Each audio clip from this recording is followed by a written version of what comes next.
Everyone. आज हम करने वाले हैं एक पूरा का पूरा जुलाई का रिवीजन।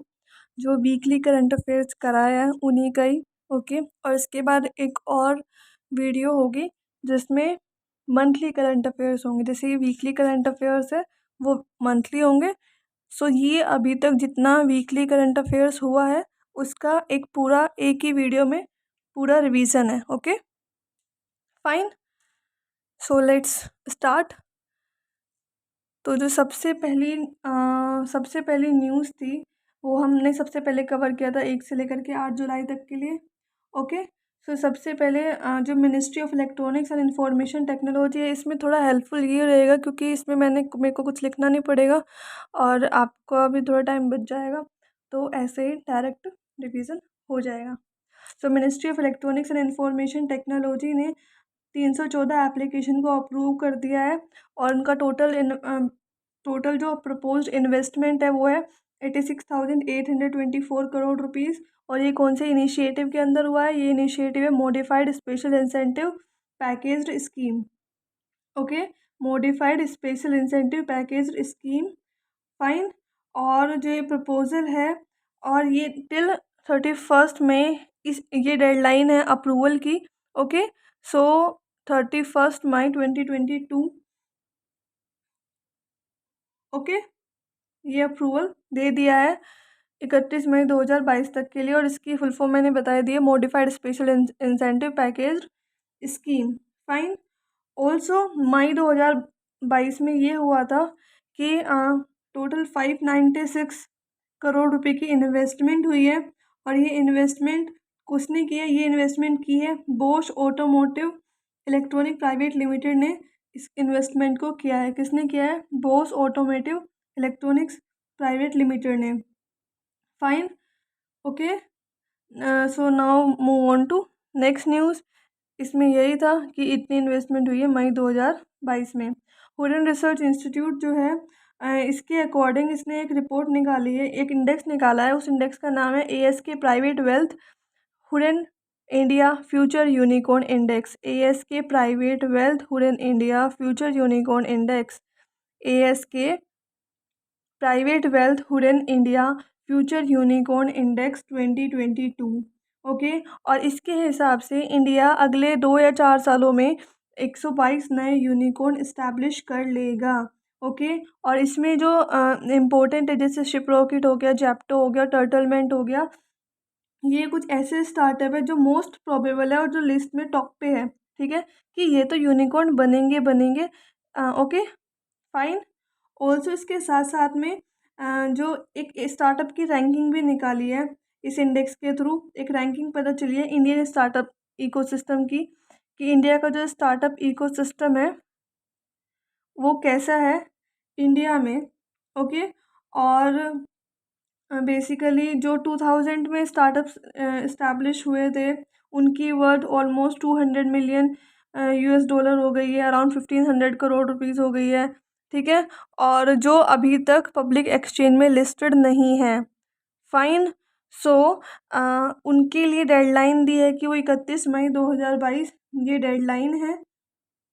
31 मई 2022 ये डेडलाइन है कि जो जितने भी ऐसे स्टार्टअप है जिनकी वर्थ ऑलमोस्ट 1500 करोड़ रुपीज़ है और वो पब्लिक एक्सचेंज में लिस्टेड नहीं है अभी तक, तो वो लिस्टेड हो जाए, फाइन। और इनके सबसे ज़्यादा चांसेस है, जिनकी भी वर्थ इतनी हो गई है ना, तो उनके सबसे ज़्यादा चांसेस है यूनिकॉर्न बनने के। और ऑल्सो इस इंडेक्स में एक रैंकिंग आई है, रैंकिंग के हिसाब से बेंगलुरु विच इज़ इन कर्नाटका इस इंडिया की स्टार्टअप कैपिटल बन चुकी है, इंडिया की स्टार्टअप कैपिटल, क्योंकि इसमें टोटल 46 प्रोबेबल यूनिकॉर्न है। सेकंड नंबर पे आता है दिल्ली NCR जिसमें 25 प्रोबेबल यूनिकॉर्न है, और मुंबई उसके बाद आता है जिसके पास 16 यूनिकॉर्न है। तो फर्स्ट नंबर पे Bengaluru with 46 unicorns, Delhi with 25 unicorns and after that Mumbai with 16 unicorns, fine. अब आ जाते हैं नेक्स्ट। आज आपको पूरा दिख रहा होगा। ओके, अगर जो किसी को स्क्रीनशॉट लेना है, जो भी करना है, तो वो कर सकता है। नेक्स्ट न्यूज़ है रिमपैक से रिलेटेड। रिमपैक की फुल फॉर्म है rim of the Pacific. RIMPAC की फुल फॉर्म है रिम ऑफ द पैसिफिक। और इसके हिसाब से जो ये रिमपैक है ये एक्सरसाइज थी और ये कमेंस हुई थी, कहाँ पे हुई थी? यूएस के मिलिट्री बेस में हुई थी। और यूएस के मिलिट्री बेस में ये एक्सरसाइज हुई थी। और कौन से आइलैंड में? ओहू आइलैंड में हुई थी। और ओहू आइलैंड कहाँ पे है? हवाई में है। ठीक है। और ये एक्सरसाइज बेसिकली स्टार्ट हुई थी कितने शिप्स के साथ? 21 यूएस के पार्टनर शिप्स के साथ ये एक्सरसाइज स्टार्ट हुई थी।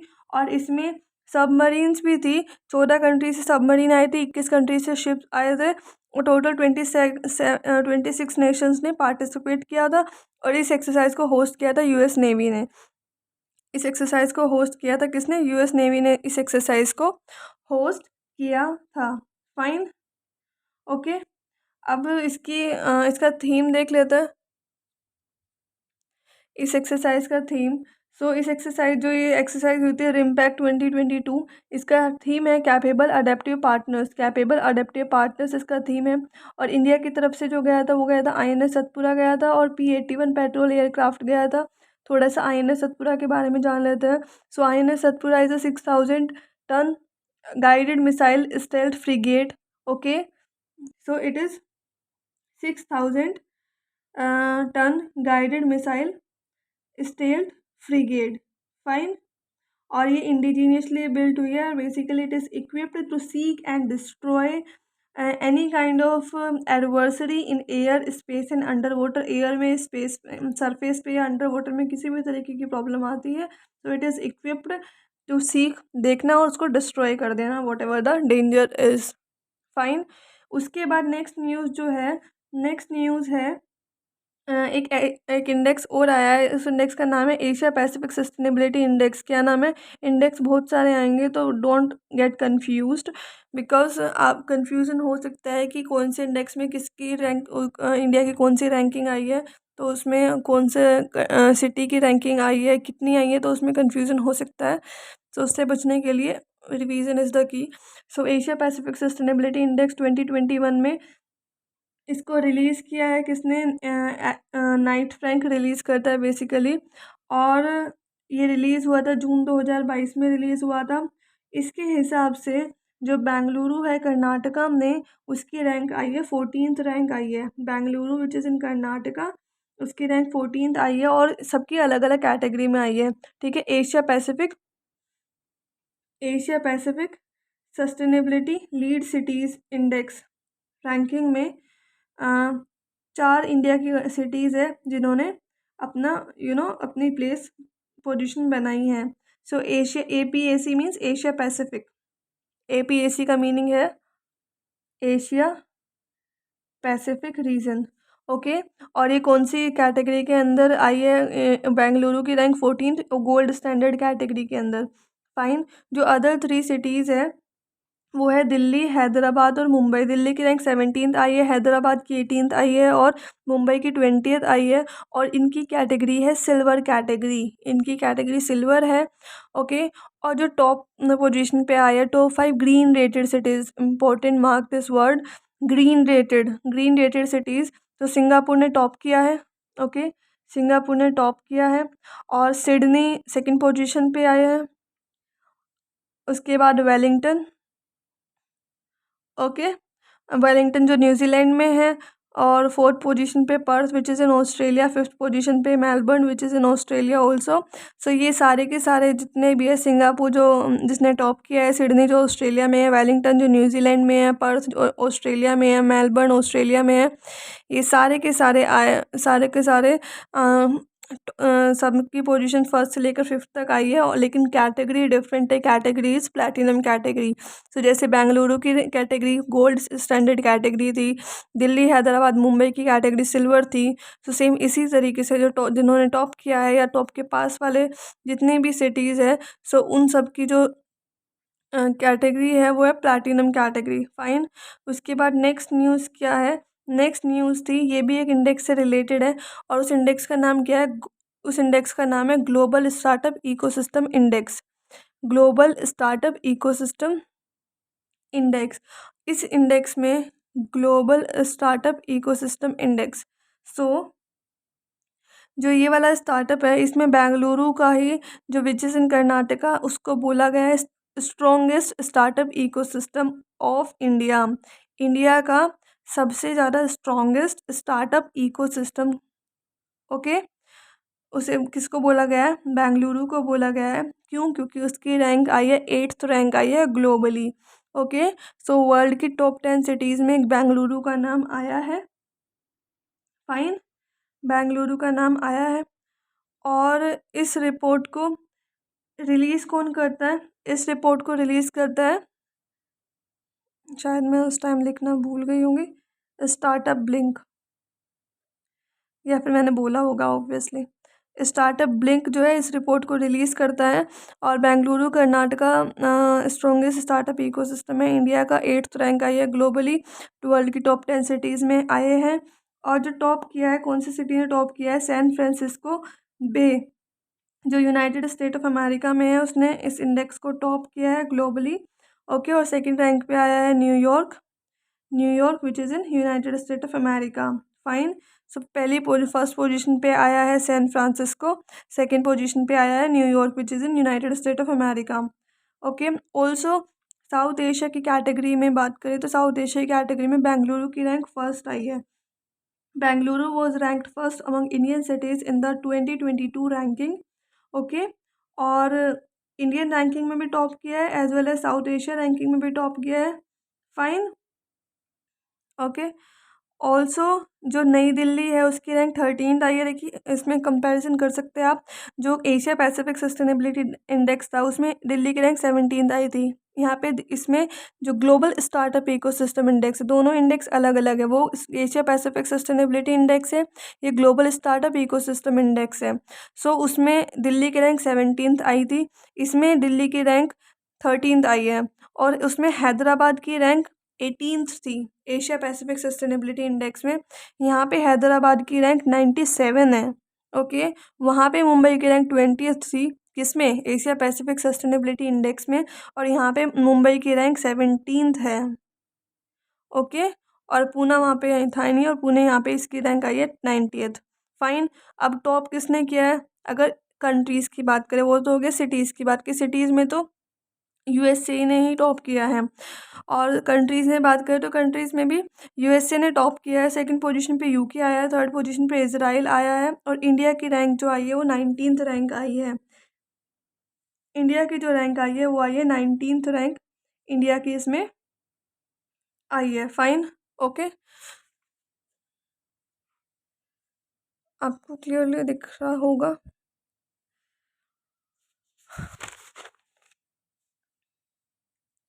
सो आ जाते हैं नेक्स्ट न्यूज़ पर। नेक्स्ट न्यूज़ क्या है? नेक्स्ट न्यूज़ थी वर्ल्ड बैंक से रिलेटेड। सो जो वर्ल्ड बैंक था, आपको क्लियरली दिख रहा है ना?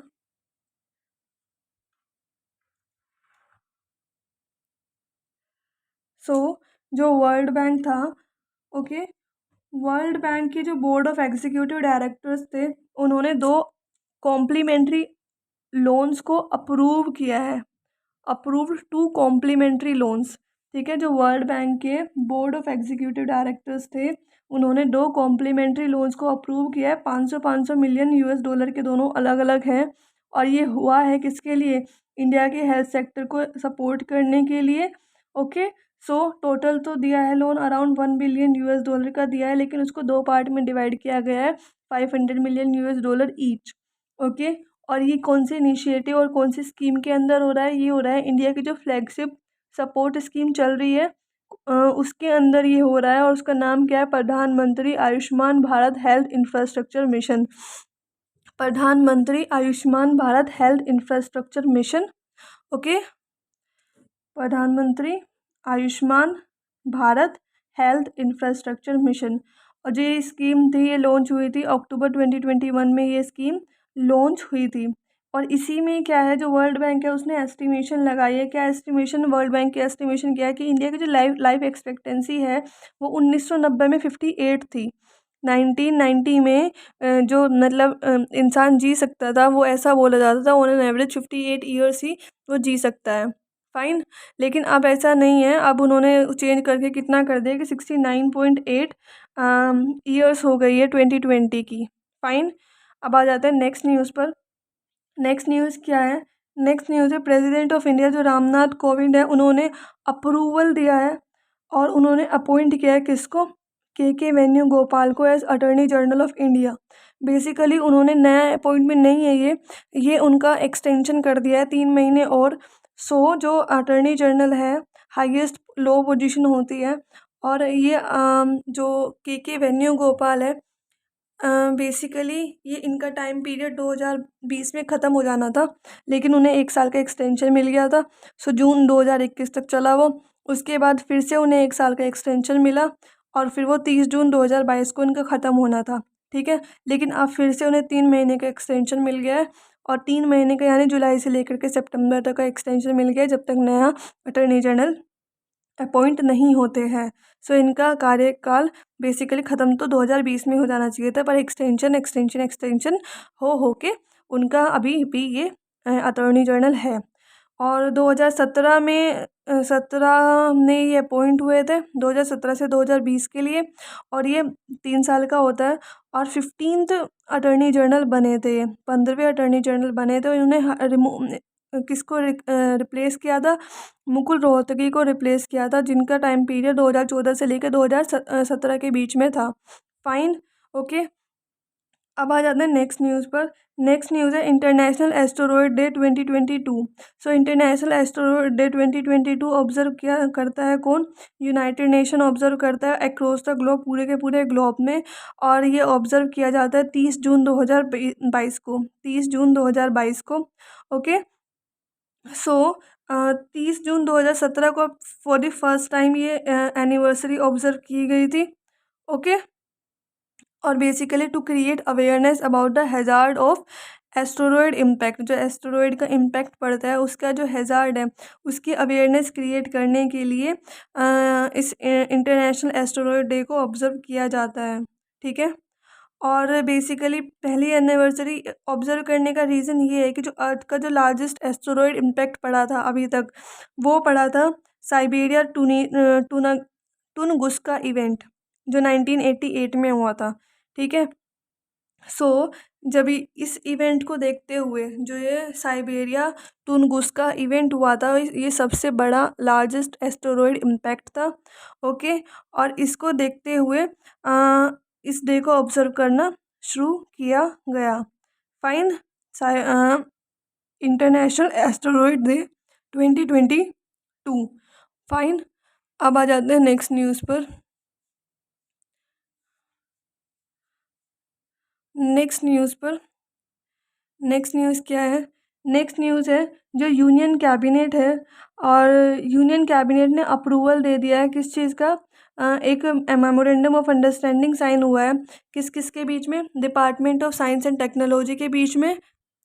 सो मिनिस्ट्री ऑफ ट्रेड और इंडस्ट्री जो सिंगापुर की है, सो इन दोनों के बीच में एक मेमोरेंडम ऑफ अंडरस्टैंडिंग साइन हुआ है और इसको अप्रूवल दिया है यूनियन कैबिनेट ने। Department of science of technology in India and ministry of trade and industry Singapore, किस फील्ड में? इन the field of science and technology and innovation के फील्ड में ये हुआ है। ऑल्सो जो यूनियन कैबिनेट है उसने अप्रूवल दिया है स्ट्रैटेजिक पार्टनरशिप एग्रीमेंट का, स्ट्रैटेजिक पार्टनरशिप एग्रीमेंट, और ये हुआ है ministry of new and renewable energy और इंटरनेशनल रिन्यूएबल एनर्जी एजेंसी के बीच में।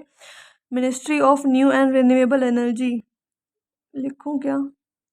Ministry of new and renewable energy, okay, government of India का है, और international renewable energy agency. Okay, basically किस लिए हुआ है? To help India's energy transition efforts, India के जो एनर्जी ट्रांजिशन एफर्ट्स हैं उसमें हेल्प करने के लिए, कि जो इंडिया के एनर्जी के ट्रांजिशन चल रहे हैं उसमें वो हेल्पफुल हो सके। फाइन, नेक्स्ट कैबिनेट का ही अप्रूवल है। कैबिनेट ने अप्रूव किया है कि जो CDRI है उसका कैटेगराइजेशन हो जाना चाहिए एज एन इंटरनेशनल ऑर्गेनाइजेशन, और उसको अलग अलग उसकी पहचान हो जानी चाहिए।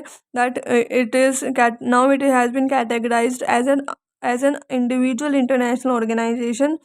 ओके, और एक साइन अप भी हुआ है किस किस के बीच में? HQA के बीच में और CDRI के बीच में। बेसिकली ये दोनों मिलके क्या कर रहे हैं? इम्यूनिटी ग्रांट कर रहे हैं कौन से एक्ट के अंदर हो रहा है? ये हो रहा है United nation privilege and immunities act 1947 के अंदर। United nation privilege and immunities act 1947, mark this act, United nation privilege and immunities act 1947। उसके बाद जो cabinet committee on economic affair है, जिनको चेयर किया करते हैं मोदी जी, उन्होंने अप्रूव किया है कि जितने भी डोमेस्टिकली प्रोड्यूस्ड क्रूड ऑयल है उसका डीरेगुलेशन हो जाए। उसका डीरेगुलेशन हो जाए किसका? जितने भी डोमेस्टिकली प्रोड्यूस्ड यानी कि जो इधर प्रोड्यूस हुए हुए क्रूड ऑयल है उनको डीरेगुलेट किया जाए। फाइन। एंड बेसिकली जिससे क्या होगा, it will help in allocation of crude oil. So जो एलोकेशन है क्रूड ऑयल का पहले गवर्नमेंट करती है, अब उसको सीज कर दिया है कि government is not doing it now, and it will be effective from 10th of October 2022. Okay, so whatever government was doing in the field of crude oil which is produced domestically, now it will not be done and it is deregulated by the government itself with effect from 10th of October 2022. Next, cabinet committee on economic affairs से ही related है। So cabinet committee on economic affairs ने basically क्या किया है, जो 63,000 functional primary agriculture credit societies है उनका कंप्यूटराइजेशन को अप्रूवल दे दिया है। कितने किसको? 63,000 जो फ़िलहाल प्राइमरी एग्रीकल्चरल क्रेडिट सोसाइटीज़ है, ये पूरे का पूरा एक ग्रुप है और फंक्शनल है। 63,000 फंक्शनल है। सो उनका कंप्यूटराइजेशन हो, work should be done digitally, और इसके लिए टोटल आउटले निकाला है 2516 करोड़ रुपीज़ उसका पूरा टोटल आउटले निकाला है, और अगले 5 साल के लिए, अगले 5 साल के लिए। फाइन। ओके, सो ये हमने कंप्लीट किया। अब आ जाते हैं नेक्स्ट न्यूज़ पर। नेक्स्ट न्यूज़ है, गवर्नमेंट ऑफ इंडिया ने इंटरेस्ट सेम रखा है, स्मॉल सेविंग स्कीम में भी सेम रखा है। ओके, कुछ स्मॉल सेविंग स्कीम्स है वैसे चेंज करना चाहिए था, लेकिन सेम इंटरेस्ट रेट रखा है। जैसे पब्लिक प्रोविडेंट फंड हुआ और नेशनल सेविंग सर्टिफिकेट हुआ, तो सेम इंटरेस्ट रेट है। जो पब्लिक प्रोविडेंट फंड है उस पर 7.1% चल रहा था, और जो नेशनल सेविंग सर्टिफिकेट है उस पर 6.8% चल रहा था। 6.8% चल रहा था, तो अभी भी सेम ही है, कोई चेंज नहीं हुआ है। सो पब्लिक प्रोविडेंट फंड पे 7.1% और जो नेशनल सेविंग सर्टिफिकेट है उस पर 6.8%। ओके, नेक्स्ट न्यूज़ क्या है? नेक्स्ट न्यूज़ है, रिन्यू पावर लिमिटेड जो है उसने यूनाइटेड नेशन एनवायरनमेंट प्रोग्राम के साथ मिलके, सेल्फ एम्प्लॉयड वुमेन एसोसिएशन के साथ मिलके एक बेसिकली एक सब्सिडरी ओके लॉन्च किया है। क्या लॉन्च किया है? एक इनिशिएटिव लॉन्च किया है। सो रिन्यू पावर लिमिटेड ने यूनाइटेड नेशन एनवायरनमेंट प्रोग्राम के साथ मिलके और सेवा सेल्फ एम्प्लॉयड वुमेन एसोसिएशन के साथ मिलके एक इनिशिएटिव लॉन्च किया है। और जो ये रिन्यू पावर लिमिटेड है, ये सब्सिडरी है रिन्यू एनर्जी ग्लोबल पार्टनर्स की। ये एक सब्सिडरी है, और इस इनिशिएटिव का नाम क्या है? प्रोजेक्ट सूर्या। इस इनिशिएटिव का नाम है प्रोजेक्ट सूर्या। बेसिकली ये क्या करेगा, जितने भी लो इनकम सॉल्ट वीमेंस हैं उनको ट्रेन करेगा। ओके, ये सारी की सारी salt women basically run of Kutch में एक्सट्रीम वेदर में काम कर रही होती है। सो जिससे उनका काम थोड़ा कम हो सके और उनकी इकोनॉमी, उनका जो इनकम है वो भी सोर्स इंक्रीज हो सके इनकम का। सो उनको काम देने के लिए किसमें काम देंगे? रिन्यूएबल इंडस्ट्री में काम मिलेगा। जितनी भी ये सॉल्ट विमेन है, लो इनकम सॉल्ट विमेन है, उनको रिन्यूएबल इंडस्ट्री में काम मिलेगा, और उसके लिए उन्हें ट्रेनिंग दी जाएगी कि वो काम कर सकती है, किस उसमें सोलर पैनल में काम कर सकती है, सोलर पंप टेक्नीशियन बन सकती है। ठीक है, सोलर पंप टेक्नीशियन बन सकती है। और ये कहाँ पे होगा? ये जो है पूरा का पूरा ये है पठान डिस्ट्रिक्ट ऑफ गुजरात के पठान डिस्ट्रिक्ट में ये जो इन्हें ट्रेनिंग प्रोवाइड की जाएगी। ओके, नेक्स्ट न्यूज़ क्या है? नेक्स्ट न्यूज़ है, तेलंगाना के जो चीफ मिनिस्टर जिनका नाम है के चंद्रशेखर राव, उन्होंने एक टेक्नोलॉजी हब लॉन्च किया है, T hub 2.0। Okay, T hub पहले भी लॉन्च हुआ था, सो ये दूसरा वर्जन है इसका, टी टेक्नोलॉजी हब 2.0। और ये वर्ल्ड का लार्जेस्ट इनोवेशन कैंपस है जो इस्टेब्लिश हो रहा है कहाँ पे, हैदराबाद में। वर्ल्ड का लार्जेस्ट, दुनिया का सबसे बड़ा इनोवेशन कैंपस। ओके। और जो पहला उसका एडिशन था वो 2015 में आया था, और प्रमोट करने के लिए एंटरप्रेन्योरशिप को और इनोवेशन को प्रमोट करने के लिए हुआ था। ओके। 2021 में बेसिकली स्टार्टअप इकोसिस्टम जो था तेलंगाना का, उसकी total worth around 4.8 billion US dollar थी। कितनी थी? 4.8 billion US dollar total worth थी। और जो ये टी शेप्ड स्ट्रक्चर बनेगा ना हैदराबाद में, इसका जो टोटल एरिया होगा वो होगा 5.82 लाख स्क्वायर फीट टोटल उसका एरिया होगा। और इसके अंदर कैपेसिटी होगी कि 1000 लोग बैठ सकते हैं। Okay fine. और बेसिक और जो ये 18,000 एलोकेट किए जाएंगे कॉन्फेडरेशन ऑफ इंडियन इंडस्ट्री को और all India council T hub foundation को। ओके 18,000 इन दोनों को दिए जाएंगे। फाइन। अब आ जाते हैं नेक्स्ट न्यूज़ पर। नेक्स्ट न्यूज़ क्या है? नेक्स्ट न्यूज़ है मिनिस्ट्री ऑफ स्टील से related. So ministry of steel ने जो पीएम गति शक्ति पोर्टल लॉन्च किया है। क्या लॉन्च किया है?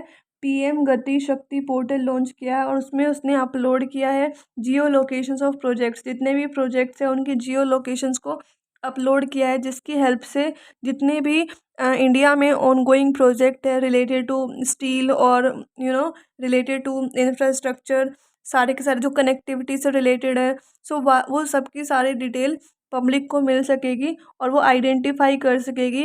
And bridging the missionary missing infrastructure connectivity gaps, जो इंफ्रास्ट्रक्चर की जो कनेक्टिविटी है और उसमें जो गैप है उसके गैप को फिल किया जाएगा। और उससे ये सिर्फ एक ही प्लेटफॉर्म होगा जिसपे सारे के सारे ऑनगोइंग जितने भी प्रोजेक्ट चल रहे होंगे उनके सारे की सारी डिटेल दी जाएंगी। So bridging missing infrastructure connectivity gaps.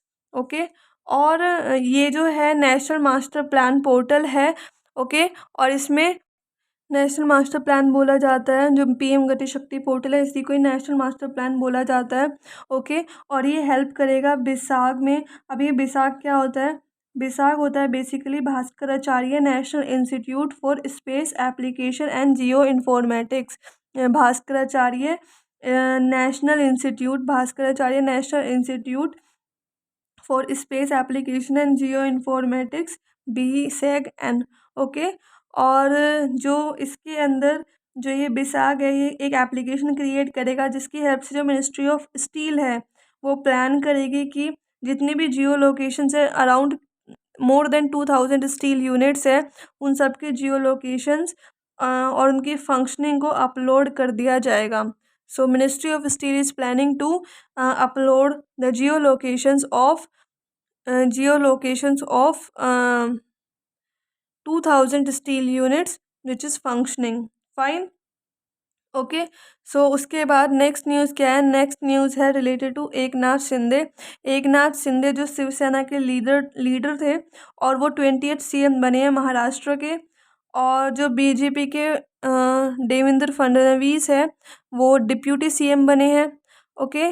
और महाराष्ट्र के जो गवर्नर है जिनका नाम है भगत सिंह कोश्यारी, उन्होंने उनको शपथ ग्रहण करने दिया है। Okay fine. ऐसा क्यों हुआ? क्योंकि 30 जून 2022 को जो उद्धव ठाकरे थे उन्होंने रिज़ाइन कर दिया था अपने चीफ मिनिस्टर के पोस्ट से, क्योंकि जब सुप्रीम कोर्ट ने महाराष्ट्र गवर्नमेंट की जो डायरेक्शन थी उद्धव ठाकरे की गवर्नमेंट से रिलेटेड कि उन्हें फ्लोर टेस्ट देना पड़ेगा, जब भगत सिंह कोश्यारी जी ने कहा था कि उद्धव ठाकरे की जो टीम है उनको फ्लोर टेस्ट देना पड़ेगा और इस प्रपोजल को सुप्रीम कोर्ट ने रिफ्यूज़ कर दिया था, तो उसके बाद उद्धव ठाकरे जी ने रिज़ाइन कर दिया था अपनी पोस्ट से। फाइन। उसके बाद नेक्स्ट न्यूज़ क्या है? Next news is related to Indian space research organisation, जो इंडिया की नेशनल स्पेस एजेंसी है, और इसने सक्सेसफुली लॉन्च किया है polar satellite launch vehicle C-53 को। Polar satellite launch vehicle C-53 को लॉन्च किया है। और इसने इसके साथ क्या गया था, कम से कम 3 सिंगापुर सैटेलाइट गई थी, कम से कम क्या 3 सिंगापुर सैटेलाइट ही गई थी। और उनका नाम है, एक का नाम है DSEO। ओके। और ये अराउंड 365 किलोग्राम की सैटेलाइट थी। ओके। उसके बाद न्यूसार ये 155 किलोग्राम की सैटेलाइट थी, दोनों की दोनों सिंगापुर को बिलोंग करती थी। ओके, और कोरिया, रिपब्लिक ऑफ कोरिया ने इनको बिल्ड किया था, लेकिन बिलोंग सिंगापुर को करती थी। और जो थर्ड सैटेलाइट थी वो 2.8 किलोग्राम की सैटेलाइट थी, और ये सिंगापुर ने ही इसको डेवलप किया था, सिंगापुर की ही थी। तीनों की तीनों सिंगापुर सैटेलाइट थी। और बेसिकली इनको लॉन्च किया है इक्वेटर से 570 किलोमीटर दूर। इस सैटेलाइट को, इस PSLV रॉकेट को लॉन्च किया गया था। Okay, at an altitude of 570 kilometre measured from the equator. और यस, और ये सेकंड डेडिकेटेड मिशन था न्यू स्पेस इंडिया लिमिटेड का। जो न्यू स्पेस इंडिया लिमिटेड है, इसका बेसिकली सेकंड ऐसा डेडिकेटेड कमर्शियल मिशन था, कमर्शियल मिशन था। ओके, एंड जो न्यू स्पेस इंडिया लिमिटेड है वर्क करता है डिपार्टमेंट ऑफ स्पेस के अंदर। और सतीश धवन जो है वो इसके बेसिकली सतीश धवन इन्होंने लीड किया था इसको। और ये हुआ था कहाँ पे? श्रीहरिकोटा, आंध्र प्रदेश। श्रीहरिकोटा जो आंध्र प्रदेश में है, यहाँ पे ये हुआ था। ओके, आई होप इतना क्लियर होगा। नहीं, सतीश धवन ने लीड नहीं किया था, सतीश धवन स्पेस सेंटर है, सतीश धवन स्पेस सेंटर है। और जो श्रीहरिकोटा आंध्र प्रदेश में, यहाँ से इसको लॉन्च किया गया था, इस रॉकेट को। ओके, अब आ जाते हैं नेक्स्ट न्यूज़ पर। नेक्स्ट न्यूज़ क्या है? नेक्स्ट न्यूज़ है नेशनल डॉक्टर्स डे 2022, और इसका थीम है families doctor on the front line. इसका ये थीम है families doctor on the front line, और ये ऑब्जर्व किया जाता है 1 जुलाई 2022 को। ओके, और इस दिन को led by Indian medical association, ये डे लेड करता है इंडियन मेडिकल एसोसिएशन के थ्रू। ओके, और फॉर द फर्स्ट टाइम, पहली बार ये 1991 में ऑब्जर्व किया गया था। Okay, so Indian medical association इसको लीड करता है, और इंडियन मेडिकल एसोसिएशन ने ही 1991 में जो नेशनल डॉक्टर्स डे था, इसको ऑब्जर्व किया रहा था। जैसे बहुत सारे डे का ऑब्जर्व यूनाइटेड नेशन कराता है ना, तो इसका इंडियन मेडिकल एसोसिएशन ऑब्जर्व कराता है। ओके, और this day was observed to recognize the profession of doctors, which is very noble profession, and also to highlight the contribution of them to the society. And also on this day, 1st of July 1991, 1st of July, it was the death anniversary as well as the birth anniversary of B.C. Roy. B.C. Roy, the full form of B.C. is Bidhan Chandra Roy. Bidhan Chandra Roy, who is a physician. Bidhan Chandra Roy, who was a physician and who was the second chief minister of West Bengal also. And yes, for him this day was observed. Okay, अब आ जाते हैं next news पर। Next news क्या है? Next news है business 5th addition आया है बिजनेस रिफॉर्म एक्शन प्लान 2020 का। Okay, business reform action plan exercise हुई है, और इसमें एक असेसमेंट आया है, किसका? स्टेट्स का भी असेसमेंट है उसमें, और यूनियन टेरिटरीज़ का भी उसमें असेसमेंट आया है। और उसके हिसाब से जो ये 5th एडिशन है business reform action plan exercise का, इसको अनाउंस किया है किसने? निर्मला सीतारमन जी ने इसको अनाउंस किया है। और जो मिनिस्ट्री ऑफ फाइनेंस भी संभालती है और मिनिस्ट्री ऑफ कॉरपोरेट अफेयर भी संभालती हैं, कब किया था? 30 जून 2022 को किया था, नई दिल्ली में, न्यू दिल्ली में। Okay, fine. और इस जो ये business reform action plan exercise है, इसको असेस किया है department for promotion of industry and internal trade since 2014। 2014 से department of promotion of industry and internal trade ही इसको संभालता है। ओके, सो इसमें जो टॉपर रहे हैं, या फिर जो टॉप अचीवर्स कैटेगरी रही है, आंध्र प्रदेश ने टॉप किया है, गुजरात की 2nd रैंक आई है, हरियाणा की 3rd रैंक आई है, कर्नाटका की 4th, पंजाब की 5th, तमिलनाडु की 6th एंड तेलंगाना की 7th। सो ये टोटल 3 और 4 7 टॉप अचीवर्स कैटेगरी के स्टेट है। आंध्र प्रदेश, गुजरात, हरियाणा, कर्नाटका, पंजाब, तमिलनाडु, तेलंगाना। आंध्र प्रदेश, गुजरात, हरियाणा, कर्नाटका, पंजाब, तमिलनाडु, तेलंगाना। ओके, अब आ जाते हैं नेक्स्ट न्यूज़ पर। नेक्स्ट न्यूज़ है ministry of micro small and medium enterprises जो है उसने सेलेक्ट किया है national MSME award 2022, national micro small and medium enterprises award 2022। ये अनाउंस किया है ministry of micro small and medium enterprises ने अनाउंस किए है। और इसके अंदर ये जितने भी आउटस्टैंडिंग परफॉर्मेंस किसकी, एंटरप्राइजेस की, स्टेट की, एस्पिरेशनल डिस्ट्रिक्ट की और बैंक्स की, यानी जितने भी एंटरप्राइजेस है उनकी अगर कोई आउटस्टैंडिंग परफॉर्मेंस है, they are doing good in the field of micro small and medium enterprises, then that will be the reason to be awarded. Also state if they are doing some outstanding contribution or some outstanding performance related to MSME, same in the case of aspirational district and then banks, so they will be awarded in the MSME sector basically. So Odisha is the state who was awarded with the National MSME Award 2022, and district in aspirational district category, Virudhunagar district of Tamil Nadu was awarded. Okay, state की उसमें उड़ीसा आ गया aspirational district में, Virudhunagar district of Tamil Nadu, और bank के field में आया है SBI। Okay, bank के फील्ड में आया है SBI। ओके, और जो एंटरप्राइजेस है सो उसमें MSME डिपार्टमेंट जो है उसने टॉप किया ही है। कौन सा डिपार्टमेंट ने, जो उड़ीसा का डिपार्टमेंट है। और बैंक की कैटेगरी में SBI bank was awarded as national MSME award 2022। Fine, क्योंकि उसने प्रमोशन में और डेवलपमेंट में MSME सेक्टर्स कैटेगरी की उसमें बहुत हेल्प की है इसीलिए। ओके, अब आ जाते हैं नेक्स्ट न्यूज़ पर। नेक्स्ट न्यूज़ क्या है?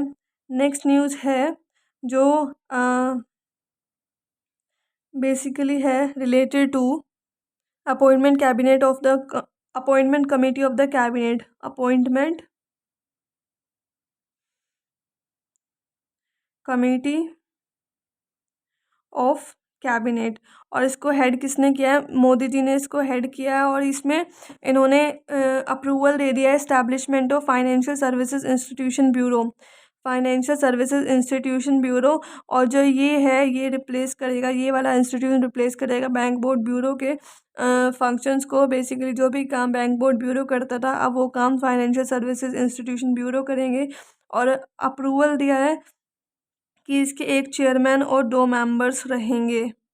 Okay, so establishment of financial services institution bureau. और ये एक ऐसी सिंगल एंटिटी होगी जो बनाई गई है जिससे जितने भी होल टाइम डायरेक्टर्स हैं, ओके आगे बढ़ जाते हैं, जितने भी होल टाइम मेंबर्स है, एग्जीक्यूटिव डायरेक्टर है, नॉन एग्जीक्यूटिव डायरेक्टर्स है, जनरल मैनेजर्स है, तो सबका जो अपॉइंटमेंट होगा वो ये फाइनेंशियल सर्विसेज इंस्टीट्यूशन ब्यूरो करेगा। और ये ऐसी सिंगल एंटिटी होगी जो रिकमेंडेशन देगी इनके अपॉइंटमेंट के लिए। ठीक है, जितने पब्लिक सेक्टर बैंक में इनका मोस्टली अपॉइंटमेंट होता है, पब्लिक सेक्टर इंश्योरेंस में इनका अपॉइंटमेंट होता है, फाइनेंशियल इंस्टीट्यूशन में इनका अपॉइंटमेंट होता है, तो उसके अपॉइंटमेंट के लिए। और ये सारे एक्सरसाइज पहले बैंक बोर्ड ब्यूरो करता था, तो this exercise bring an end to the bank board of bureau. और बैंक बोर्ड ब्यूरो के हेड थे Bhanu Pratap Sharma. Bhanu Pratap Sharma was the chairman and was the head of this bank board bureau. और now उन्हीं को appoint कर दिया है as chairman of financial services institution bureau. Okay, also 2 other members भी हैं, एक का नाम है अनिमेश चौहान, दूसरे का नाम है शैलेंद्र भंडारी। सो जो अनिमेश चौहान है ये ओरिएंटल बैंक ऑफ कॉमर्स के फॉर्मर चेयरमैन और मैनेजिंग डायरेक्टर रह चुके हैं। और जो शैलेंद्र भंडारी है ये ING व्यवसाय बैंक के managing director and chief executive officer रह चुके हैं। ING व्यवसाय बैंक के। ओके, अब आ जाते हैं नेक्स्ट न्यूज़ पर। नेक्स्ट न्यूज़ क्या है? Next news is related to Niti Aayog, national institution for transforming India ने एक रिपोर्ट रिलीज़ की है। और उस रिपोर्ट का नाम क्या है? मिटिगेशन एंड मैनेजमेंट ऑफ कोविड-19, ख़त्म करना या कम करना और मैनेज करना कोविड-19 को compendium of Ayush based practices from states and union territories. Ayush based practices का कंपेंडियम पूरा का पूरा स्टेट से और यूनियन टेरिटरीज से, ओके, और which details information about various AYUSH based initiative and practices adopted by the states and union territories. इसके अंदर जो सुमन बेरी है, ओके, जो वाइस चांसलर है नीति आयोग के, उन्होंने इस रिपोर्ट को रिलीज़ किया है। वाइस चांसलर है जो नीति आयोग के, उन्होंने, सुमन बेरी, उन्होंने इसे रिलीज़ किया। उनके साथ साथ में डॉक्टर मंजू पारा, महेंद्र भाई कालू भाई भी थे, जो मिनिस्टर ऑफ आयुष है, Ayush ministry of state for Ayush and women and child development है, उन्होंने भी इसको रिलीज़ किया है, पर इम्पोर्टेंट सुमन बेरी ही है, ओके। अब आ जाते हैं नेक्स्ट न्यूज़ पर। नेक्स्ट न्यूज़ क्या है? पीयूष गोयल। सो पीयूष गोयल जो है, who is the union minister, has launched a 3-day grand hackathon. उन्होंने 3 दिन का ग्रैंड हैकाथॉन लॉन्च किया है, और ये एक हाइब्रिड इवेंट है, okay. Basically it is a hybrid event, और इसका जो फिजिकल इवेंट है वो कहाँ पे हो रहा है? बॉम्बे स्टॉक एक्सचेंज में हुआ, जो मुंबई में, महाराष्ट्र में है, ओके। और इसको ऑर्गेनाइज किया open network for digital commerce ने। Open network for digital commerce ने इसको ऑर्गेनाइज किया। सो पीयूष गोयल ने 3 दिन का ग्रैंड हैकर उनको लॉन्च किया था, और ये एक हाइब्रिड इवेंट था, जिसका जो फिजिकल इवेंट हो रहा था, फिजिकल इवेंट जिसका हो रहा था वो हो रहा था मुंबई के बॉम्बे स्टॉक एक्सचेंज में हो रहा था। और इस इवेंट को ऑर्गेनाइज किया था open network for digital commerce ने, इसको ऑब्जर्व किया, इसको ऑर्गेनाइज किया था। और ये एक ऐसा प्रोजेक्ट है जो किसने स्टार्ट किया है? Department for promotion of industry and internal trade ने स्टार्ट किया है।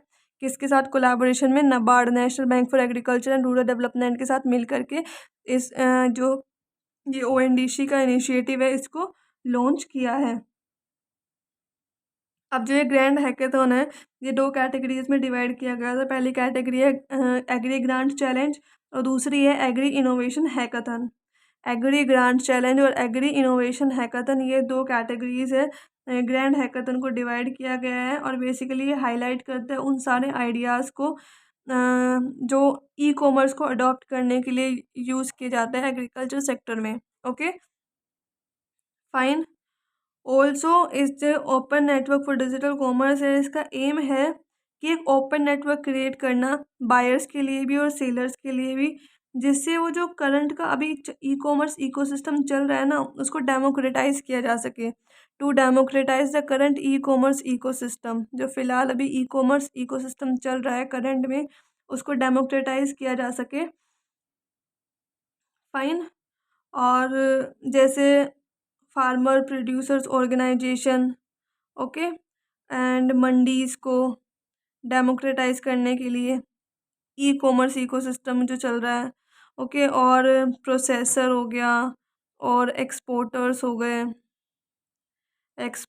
हो गए, एमएसएमईज हो गया, फाइन, ये सारी चीज़। Oh, I am really really sorry, I will keep on it also कि you can see it clearly. Sorry, my mistake. So मैंने यहाँ पे ये बोला कि जो ग्रैंड हैकाथन है वो 2 कैटेगरीज में डिवाइड है, agri grand hackathon, agri grant challenge में, और एग्रीकल्चर इनोवेशन हैकाथन में। और इसका एम है कि एक ओपन नेटवर्क क्रिएट किया जाए बायर्स के लिए भी और सेलर्स के लिए भी, जिससे वो डेमोक्रेटाइज कर सके जो फ़िलहाल अभी इकोसिस्टम चल रहा है उसको। और ये जैसे फार्मर्स प्रोड्यूसर्स ऑर्गेनाइजेशन में, मंडीज़ में, प्रोसेसर्स, इको एक्सपोर्टर्स, उनके लिए, fine, okay. Now let's move on to next news. ये हमने 21 कर लिया।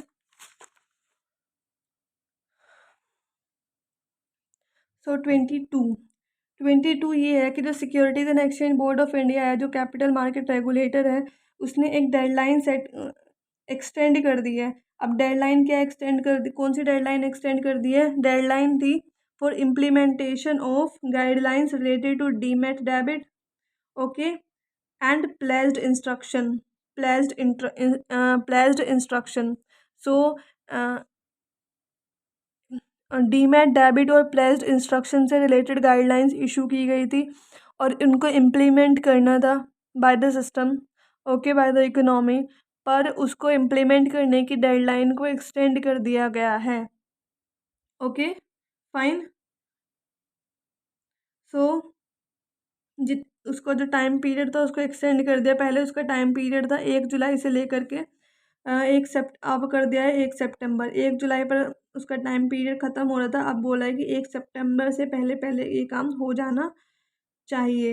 ओके, और बेसिकली ये क्या है, जो स्टॉक्स होते हैं और उनको उनकी प्लेजिंग के लिए और रीप्लेजिंग के लिए ये होता है जो मार्जिनल पर्पस के साथ किया जाता है।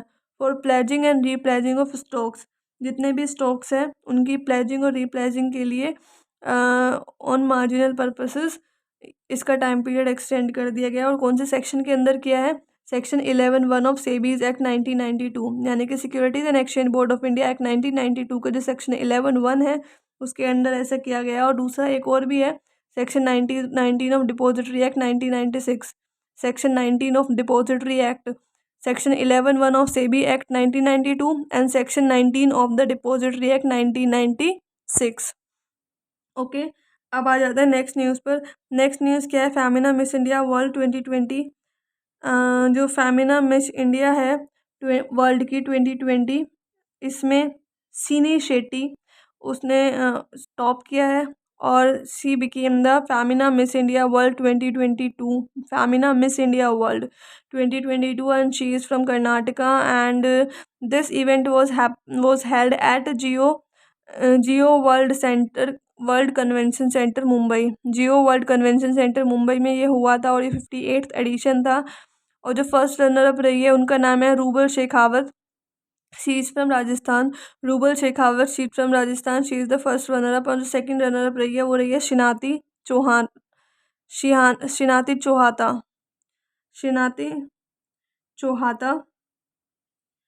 ओके, शिनाती चौहाता नहीं है, चौहान है, शिनाती चौहान। शिनाती चौहान जो यूपी की है, तो सेकंड रनर रही है ये। और ये कौन सा अवार्ड जीता है, इन्होंने फेमिना मिस इंडिया वर्ल्ड 2022 को जीता है। उसके बाद नेक्स्ट न्यूज़ पे आ जाते हैं। नेक्स्ट न्यूज़ क्या है, नेक्स्ट न्यूज़ है रिलेटेड टू फॉर्मर कर्नाटका के जो चीफ मिनिस्टर थे SM कृष्णन, इन्फोसिस के फाउंडर और वेटरन जो थे NR Narayana Murthy. Okay, SM Krishnan, NR Narayana Murthy और बैडमिंटन के प्लेयर प्रकाश पाडुकोन, इन तीनों को for the first time Kempegowda international award 2022 से नवाजा जा रहा है। ओके, उनको they have been given, so उनको मिला है केम्पेगौड़ा इंटरनेशनल अवार्ड 2022 मिला है। और they were awarded this international award 2022 and this was the first time that this kind of award is given to any kind of person and this is given by the Kerala government.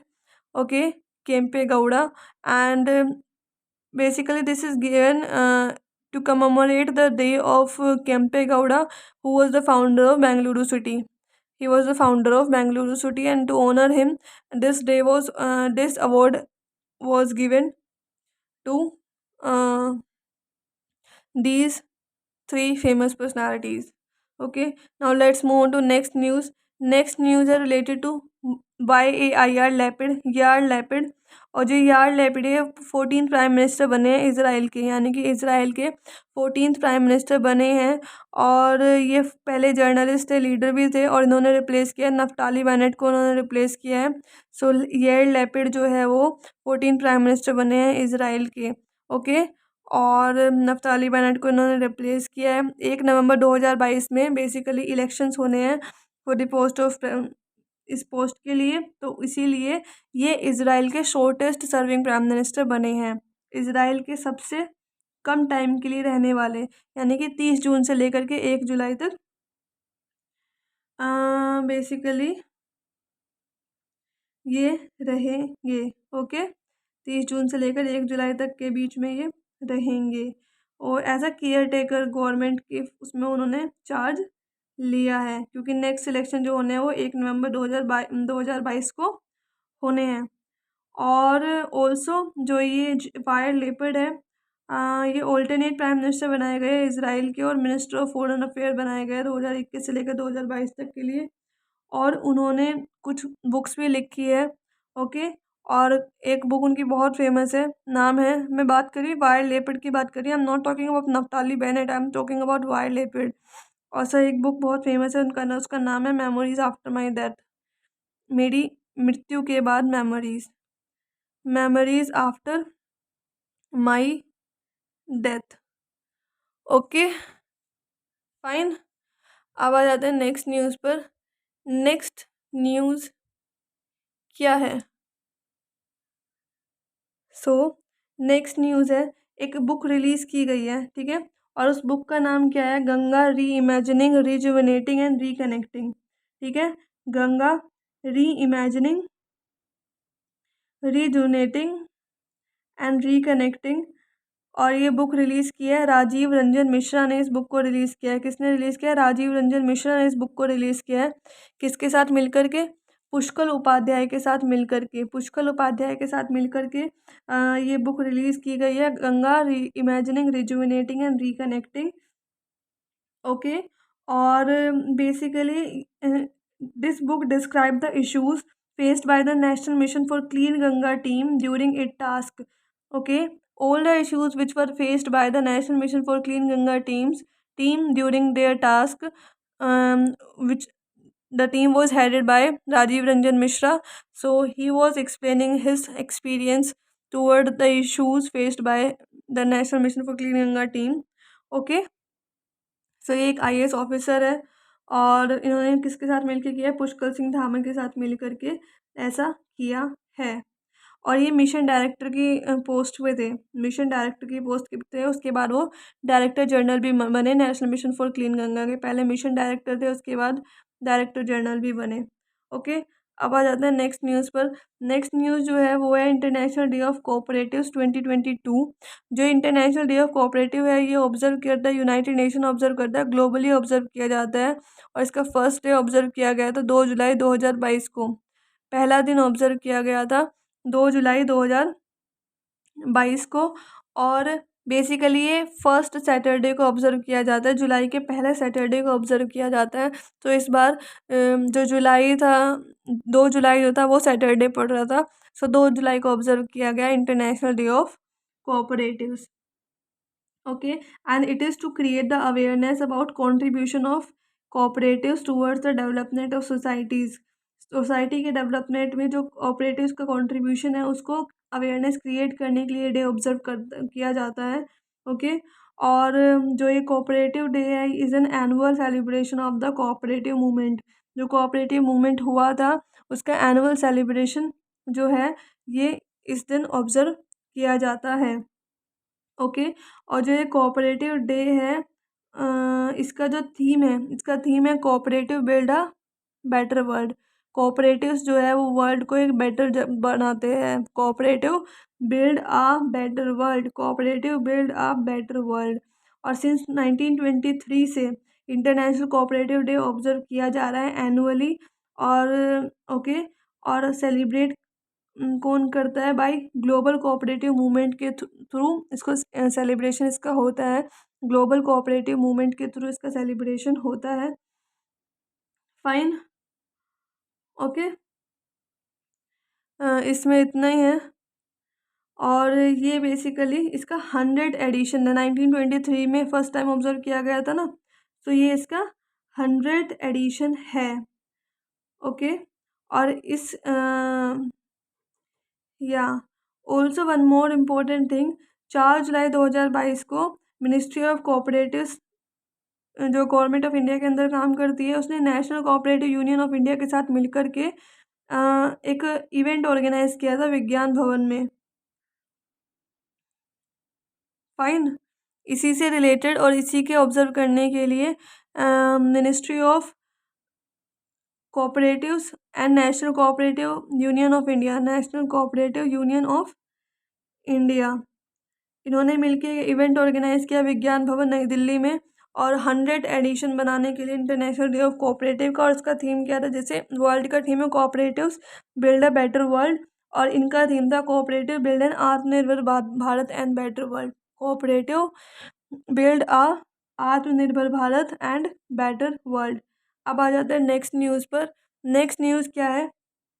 Next news is related to state startup ranking.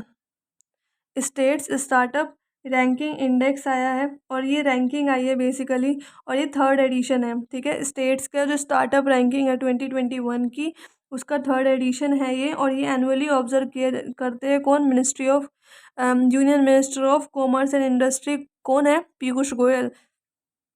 So Piyush Goyal, who is the minister of union minister of commerce and industry, ये इसको observe, इन्होंने इसको announce किया है states startup ranking 2021 को। और इसको organise कौन करता है? Department of promotion of industry and internal trade इसको ऑर्गेनाइज करते हैं। और जो बेस्ट परफॉर्मर स्टेट था, बेस्ट परफॉर्मर स्टेट जो था वो था गुजरात एंड कर्नाटका। अगर कैटेगरी वाइज बात करें तो ए कैटेगरी में बेस्ट परफॉर्मर स्टेट जो था वो गुजरात और कर्नाटका थे। कैटेगरी बी की बात करें तो उसमें मेघालय सेकंड, मेघालय टॉप पे था। ये हो गया best performer. So there is a difference between best performer and top performer. So top performer में जो कैटेगरी ए थी उसमें केरला, महाराष्ट्र, उड़ीसा एंड तेलंगाना सबने टॉप किया कैटेगरी ए में। और Jammu and Kashmir category B में आए हैं। ठीक है, okay. So top performer category A में वो थे केरला, महाराष्ट्र, उड़ीसा, तेलंगाना, और जम्मू एंड कश्मीर था कैटेगरी बी में। और India third largest startup ecosystem है वर्ल्ड का। वर्ल्ड का इंडिया जो है थर्ड लार्जेस्ट स्टार्टअप इकोसिस्टम है after United state of America and China. United state of America और चाइना के बाद। ओके, क्योंकि इंडिया के पास अराउंड 70,809 स्टार्टअप्स फ़िलहाल ऐसे हैं जो गवर्नमेंट के अंदर रिकॉग्नाइज़ किए गए हैं और गवर्नमेंट ने रिकॉग्नाइज़ कर लिए हैं। और 100 यूनिकॉर्न तो है ही है, 100 यूनिकॉर्न्स है। Okay, fine. Okay, now let's move on to next news. Next news क्या है? सो नेक्स्ट न्यूज़ है एक इंटर स्टेट डिक्लेरेशन आया है। Inter state declaration of intent. Inter state declaration of intent आया है जो काम करेगा कोलैबोरेशन में। ओके, किस लिए? To combat human trafficking, human trafficking से लड़ने के लिए। ओके, और इसको साइन किसने किया है? So first of its kind inter state declaration of intent. Inter state यानी कि दो स्टेट के बीच में जब कोई डिक्लेरेशन होता है इरादों का, तो उसका कोलैबोरेशन को बोलते हैं इंटर स्टेट डिक्लेरेशन। और टू ह्यूमन ट्रैफिकिंग से कॉम्बैट करने के लिए, लड़ने के लिए। और ये साइन किसने किया है? Women and child welfare representative ने इसको साइन कर दिया है। तो it was signed by women and child development, child welfare applications, child and welfare representatives. और ये कौन, कितने स्टेट के थे जो child and women and child welfare representatives थे? ये 6 स्टेट्स के थे। कौन कौन सा? आंध्र प्रदेश था, कर्नाटका था, केरला था, उड़ीसा था, तमिलनाडु था एंड तेलंगाना था। To combat human trafficking, human trafficking से लड़ने के लिए Andhra Pradesh, Karnataka, Kerala, Orissa, Tamil Nadu and Telangana. Andhra Pradesh, Karnataka, Kerala, Orissa, Tamil Nadu and Telangana. Okay, और जो तेलंगाना था बेसिकली वो क्या था? होस्ट इवेंट था। और उसने किसके साथ पार्टनरशिप? होस्ट इवेंट था, तेलंगाना ने होस्ट किया था इस इवेंट को। होस्ट इवेंट नहीं था, तेलंगाना ने इस इवेंट को होस्ट किया था। ओके, और किसके साथ मिलके? नॉन प्रॉफिट ऑर्गेनाइजेशन के साथ मिलके। और वो कौन कौन सी थी? Prajwala non profit organisation NGO थी, और शक्ति वाहिनी, इन दोनों के साथ मिलके तेलंगाना ने इसको होस्ट किया था। और ये 6 स्टेट्स के जो women and child welfare representative है उन्होंने इस एग्रीमेंट को साइन किया है। ओके, और इस डिक्लेरेशन को बोला जाता है हैदराबाद डिक्लेरेशन। ओके, और जो ये कॉन्फ्रेंस हुई, इस कॉन्फ्रेंस को यूनाइटेड स्टेट कंसल्टेट जर्नल ने भी, यूनाइटेड स्टेट कंसल्टेट जर्नल जो हैदराबाद में बेस्ड है, उन्होंने भी इसको सपोर्ट दिया। ओके, अब आ जाते हैं नेक्स्ट न्यूज़ पर। नेक्स्ट न्यूज़ जो है वो है रिलेटेड टू ग्रीनको ग्रुप। जो ग्रीनको ग्रुप है उसने एक मेमोरेंडम ऑफ अंडरस्टैंडिंग साइन किया है आईआईटी हैदराबाद के साथ to launch Greenko school of sustainable science and technology. Greenko school of Greenko school of sustainable science and technology GSST है, और ये इंडिया के पहले ऐसे डेडिकेटेड स्कूल बनने वाले हैं। और उनका बेसिकली एम है कि सस्टेनेबिलिटी रीच को इस रिसर्च को बढ़ाया जाए, सस्टेनेबल रिसर्च को बढ़ाया जाए, एजुकेशन की क्वालिटी को इम्प्रूव किया जाए और स्किल्स को इम्प्रूव किया जाए, इन्हेंस किया जाए।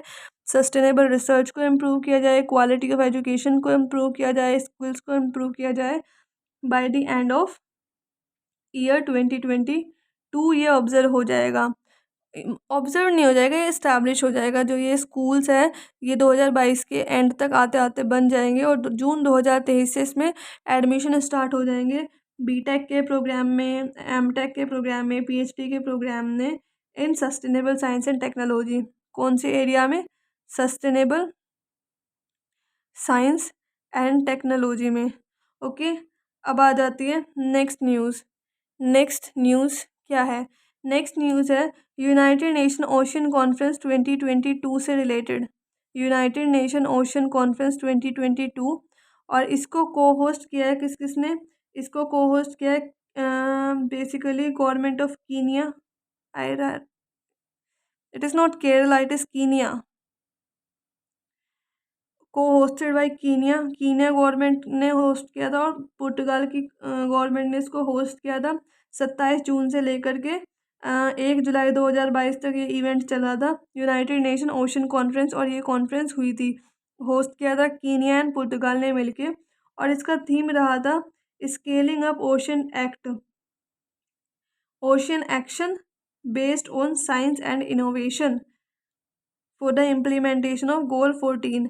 थीम बड़ा लंबा है लेकिन पढ़ो और सुनो।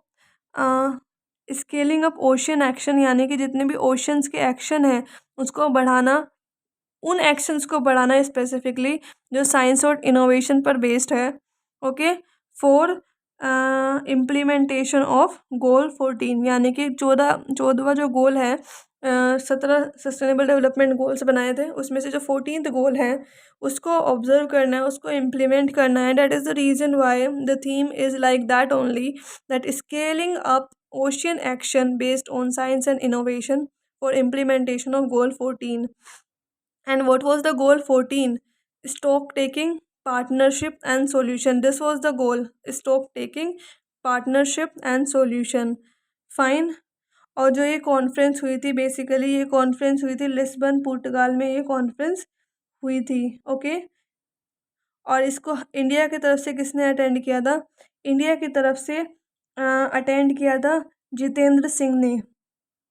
जितेंद्र सिंह ने इंडिया की तरफ से अटेंड किया था, और who was the minister of state for ministry of science and technology. Minister of state है ministry of science and technology and earth science. Okay, ministry of science, technology and earth science की है। उन्होंने इसको attend किया था, जो हुई थी लिस्बन पुर्तगाल में ये एक्सरसाइज हुई। ऑल्सो जो 2022 का यूनाइटेड नेशन ओशन कॉन्फ्रेंस है उसने ब्लू डील को प्रपोज किया है। ओके, ब्लू डील क्या होगा? ब्लू डील बेसिकली वो अनेबल कर देगी जो ओशन के रिसोर्सेज है, जितने भी समुद्र में रिसोर्सेज है उनका सस्टेनेबल यूज़ हो, नो प्रोडक्ट और nothing should be wasted. Okay, so उसका एक सस्टेनेबल यूज़ होना चाहिए यूनाइटेड नेशन के ओशन रिसोर्सेज का, सारे के सारे रिसोर्सेज का इकोनॉमिक ग्रोथ के लिए। और इसी चीज़ के फोकस रखते हुए ब्लू डील को प्रपोज किया है यूनाइटेड नेशन ओशन कॉन्फ्रेंस ने। ओके, ऑल्सो जो यूनेस्को है, United Nation educational scientific and cultural organisation, उसने एक रिपोर्ट निकाली है और रिपोर्ट है state of the ocean report 2022।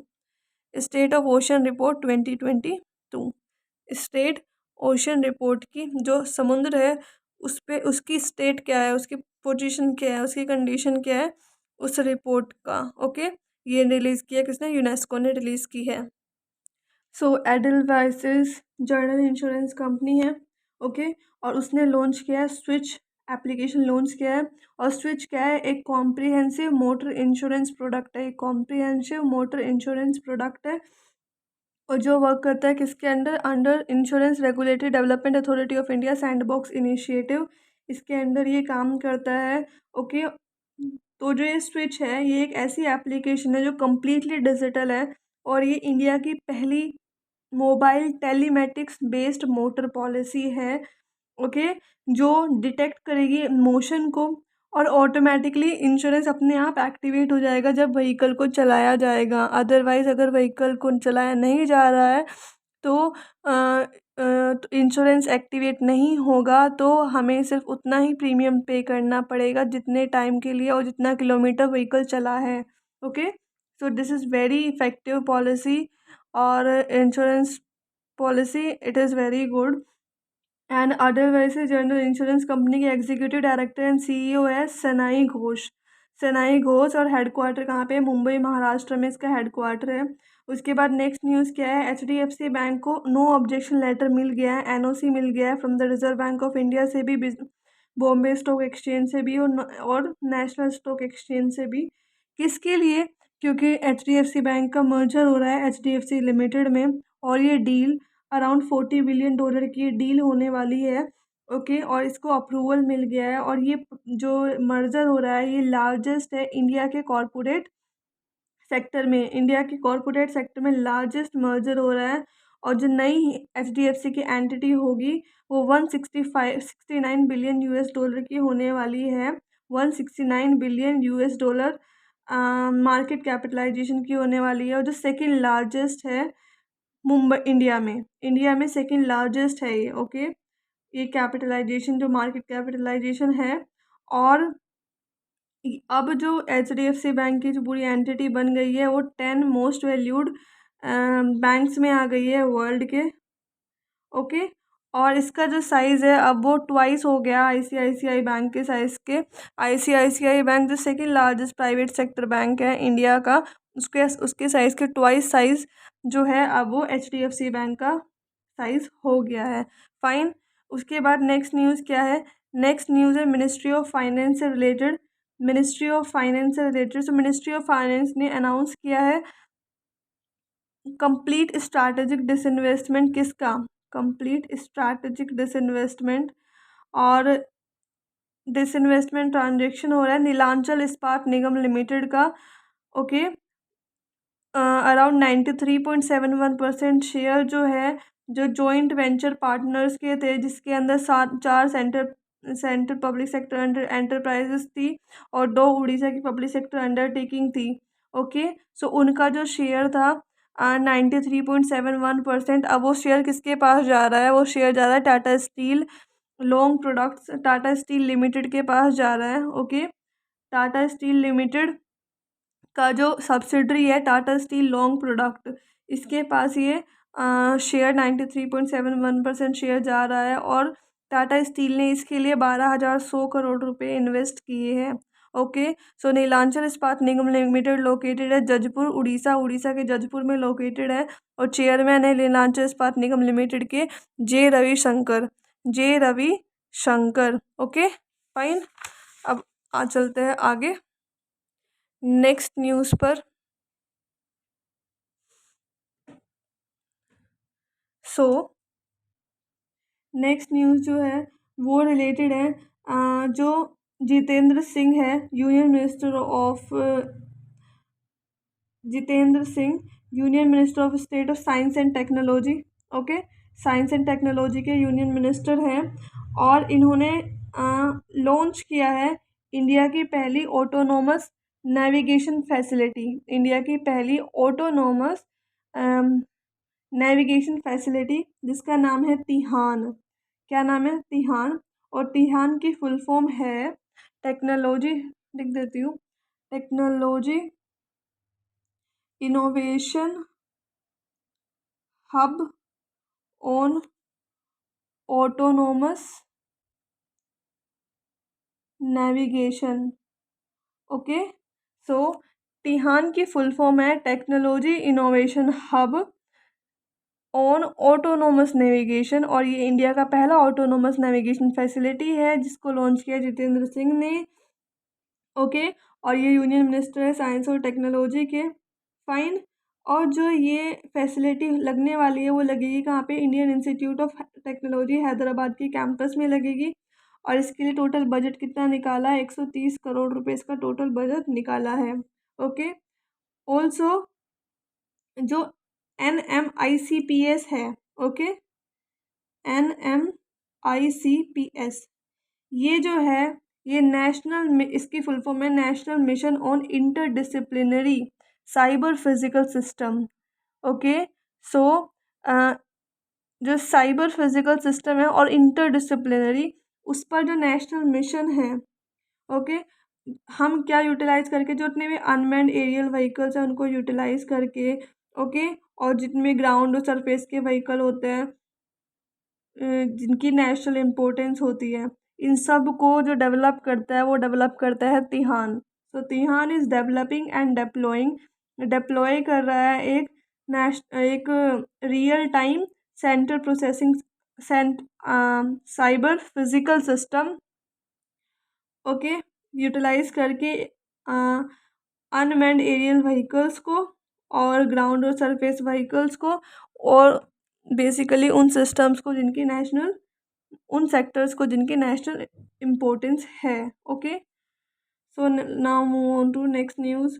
Next news जो है वो रिलेटेड है state ranking index for national food security act, national food security act, और पूरा नाम है creating resilient food system to optimise the delivery of benefits basically एक state ranking index है नेशनल फूड सिक्योरिटी एक्ट का, जिसमें एक रिजिलियंट फूड सिस्टम क्रिएट करने की बात हो रही है जिससे डिलीवरी का ऑप्टिमाइज यूज़ हो सके, ओके, ऑप्टिमाइजेशन हो सके, केयरफुल यूज़ हो सके।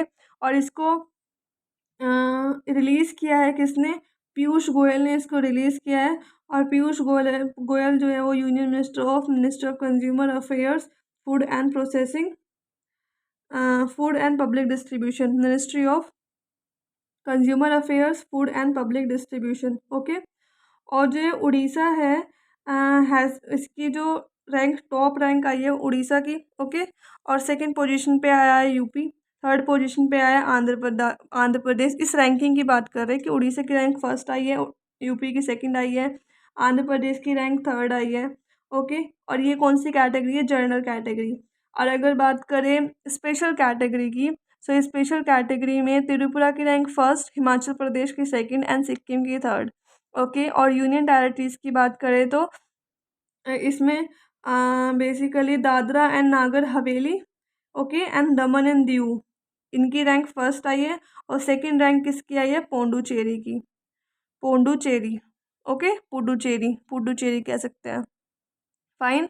सो और ये पहला एडिशन है state ranking index of national food security act, creating resilient food system to optimise the delivery of benefits. Okay, Orissa ने टॉप किया, UP second, Andhra Pradesh third, general category Tripura first, Himachal Pradesh second, Sikkim third, special category Dadra and Nagar Haveli and Daman and Diu first, Puducherry second, union territories category. Okay, hope it is clear to you all. Okay, now let's move on to next news. Next news जो है वो related है government of Gujarat, जो गुजरात की government है उसने introduce किया है right to health bill 2022 in the Rajasthan assembly. Okay, Rajasthan assembly में ये राइट टू हेल्थ बिल जो है वो इंट्रोड्यूस किया है, और इसने राजस्थान को ऐसा पहला ऐसा स्टेट बना दिया है जिसने बोला है कि हम गारंटीड राइट है ये हेल्थ केयर के लिए, guaranteed right to health care to its resident, जितने भी राजस्थान के रेजिडेंट हैं उनके लिए हेल्थ केयर की जो है वो गारंटीड उनको फैसिलिटी प्रोवाइड की जाएगी। Okay, fine. और जो ये राइट टू हेल्थ बिल है ये जनवरी 2022 में ही प्रिपेयर हो गया था। Fine. Okay, now let's move to next news. Next news क्या है, जो उत्तर प्रदेश है वो पहला ऐसा स्टेट बना है जिसने कनेक्ट किया है one district one product mart को किसके साथ, one district one product mart को open network for digital commerce के साथ, जो इनिशिएटिव है ministry of commerce and industry का। Okay, so UP has become the first state in India to connect one district, one product mart with the Open Network for Digital Commerce platform, which is an initiative of Ministry of Commerce and Industry। और ये pilot phase है basically one district one product mart का ONDC के ऊपर। और इसको inaugurate किसने किया है, इसको इनॉग्रेट किया है एडिशनल चीफ सेक्रेटरी जो MSME के हैं। ओके, और जिनका नाम है नवनीत सहगल, नवनीत सहगल, ये एडिशनल सेक्रेटरी है MSME के। ओके फाइन, अब चलते हैं आगे नेक्स्ट न्यूज़ पर। नेक्स्ट न्यूज़ क्या है, नेक्स्ट न्यूज़ है जो नीति आयोग है। Okay, national institute for transforming India, उसने रॉकी माउंटेन इंस्टीट्यूट के साथ मिलकर एक रिपोर्ट लॉन्च की है। और उस रिपोर्ट का नाम क्या है, रिलीज़ किया है बेसिकली, उस रिपोर्ट का नाम है harnessing green hydrogen, green hydrogen को हार्नेस करना। और ये अपॉर्चुनिटी है इंडिया में डीप डिकार्बोनाइजेशन की। So opportunities for deep decarbonisation in India. Okay, और ये एक प्रोवाइड करता है, एक तरीका प्रोवाइड करता है जिससे ग्रीन हाइड्रोजन इकोनॉमी को एमरजेंस हो सके, बढ़ाया जा सके। और जो इम्पोर्टेंट भी है बेसिकली इंडिया के लिए, जिससे वो नेट ज़ीरो एमिशन अचीव कर सकते हैं बाय 2070 तक। ओके, 2070 तक जो इंडिया का एम है कि नेट ज़ीरो एमिशन अचीव करना है, अगर वो पाना है तो उसके लिए ग्रीन हाइड्रोजन इकोनॉमी को बढ़ाना पड़ेगा। और this is the right way, और that is the reason why this report has been released by the NITI Aayog and Rocky Mountain Institute. Okay, और जो हाइड्रोजन की डिमांड है इंडिया में, ऐसा भी बोला गया है कि जो इंडिया में हाइड्रोजन की डिमांड है वो 4 गुना बढ़ सकती है 2050 तक। ओके, और जो रिप्रेजेंट करता है ऑलमोस्ट 10% ऑफ ग्लोबल डिमांड, यानी कि जो ग्लोबली डिमांड है उसका 10% इंडिया को चाहिए, और उसकी डिमांड 10% है ग्लोबल डिमांड की। ओके, और जो मेजॉरिटी ऑफ डिमांड है हाइड्रोजन की, वो ग्रीन हाइड्रोजन से पूरी की जा सकती है। ओके, जब उसकी वैल्यू कितनी पहुंच जाएगी, $8 बिलियन पहुंच जाएगी 2030 तक। सो मैक्सिमम डिमांड जो हाइड्रोजन की है वो ग्रीन हाइड्रोजन से कंप्लीट की जा सकती है। ओके फाइन, लॉन्ग टर्म में।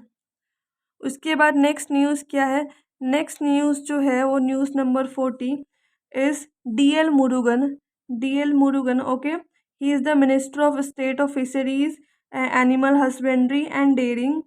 He has laid the foundation stone of 2 megawatt solar power plant, 2 megawatt का सोलर पावर प्लांट इन्होंने इसकी फाउंडेशन लेड की है। ओके, और कहाँ पे, Kerala cooperative milk market federation में, at Kerala cooperative milk marketing federation, Kerala cooperative milk marketing federation में, और जिसको पॉपुलरली मिल्मा मिल्मास त्रिपुंथुरा एर्नाकुलम केरला भी कहते हैं। ओके, बेसिकली किस लिए यहाँ पे 2 मेगावाट का सोलर पावर प्लांट लगाया है, जिससे जितनी भी उसकी यूनिट्स है Kerala cooperative milk marketing federation की, उसकी यूनिट को सबको पावर मिल सके। और ये किसके अंडर हो रहा है, ये हो रहा है एर्नाकुलम यूनियन के अंदर, जो बनाया गया है कोट्टायाम में, एर्नाकुलम में, तिरुशूल में और इदुक्की में। ओके, और जो मिल्मा डेयरी प्लांट है एर्नाकुलम में, ये मिल्मा डेयरी प्लांट जो एर्नाकुलम में है, ये इंडिया का पहला ऐसा fully solar power dairy plant बनने वाला है, यानी कि पूरी तरीके से सोलर पावर पर निर्भर होने वाला ऐसा पहला डेयरी प्लांट बनेगा, जिसकी कॉस्ट होगी अराउंड 11.5 करोड़ रुपीज़। ओके, और इसकी जो फंडिंग होगी, वो फंडिंग कौन देगा, नेशनल डेयरी डेवलपमेंट बोर्ड इसकी फंडिंग देगा। फाइन। ओके, और इसको एग्जीक्यूट किसने किया है, जो ये प्लांट है इसको इस पूरे के पूरे प्रोजेक्ट को एग्जीक्यूट किया है agency for new energy research and technology. Agency for new energy and research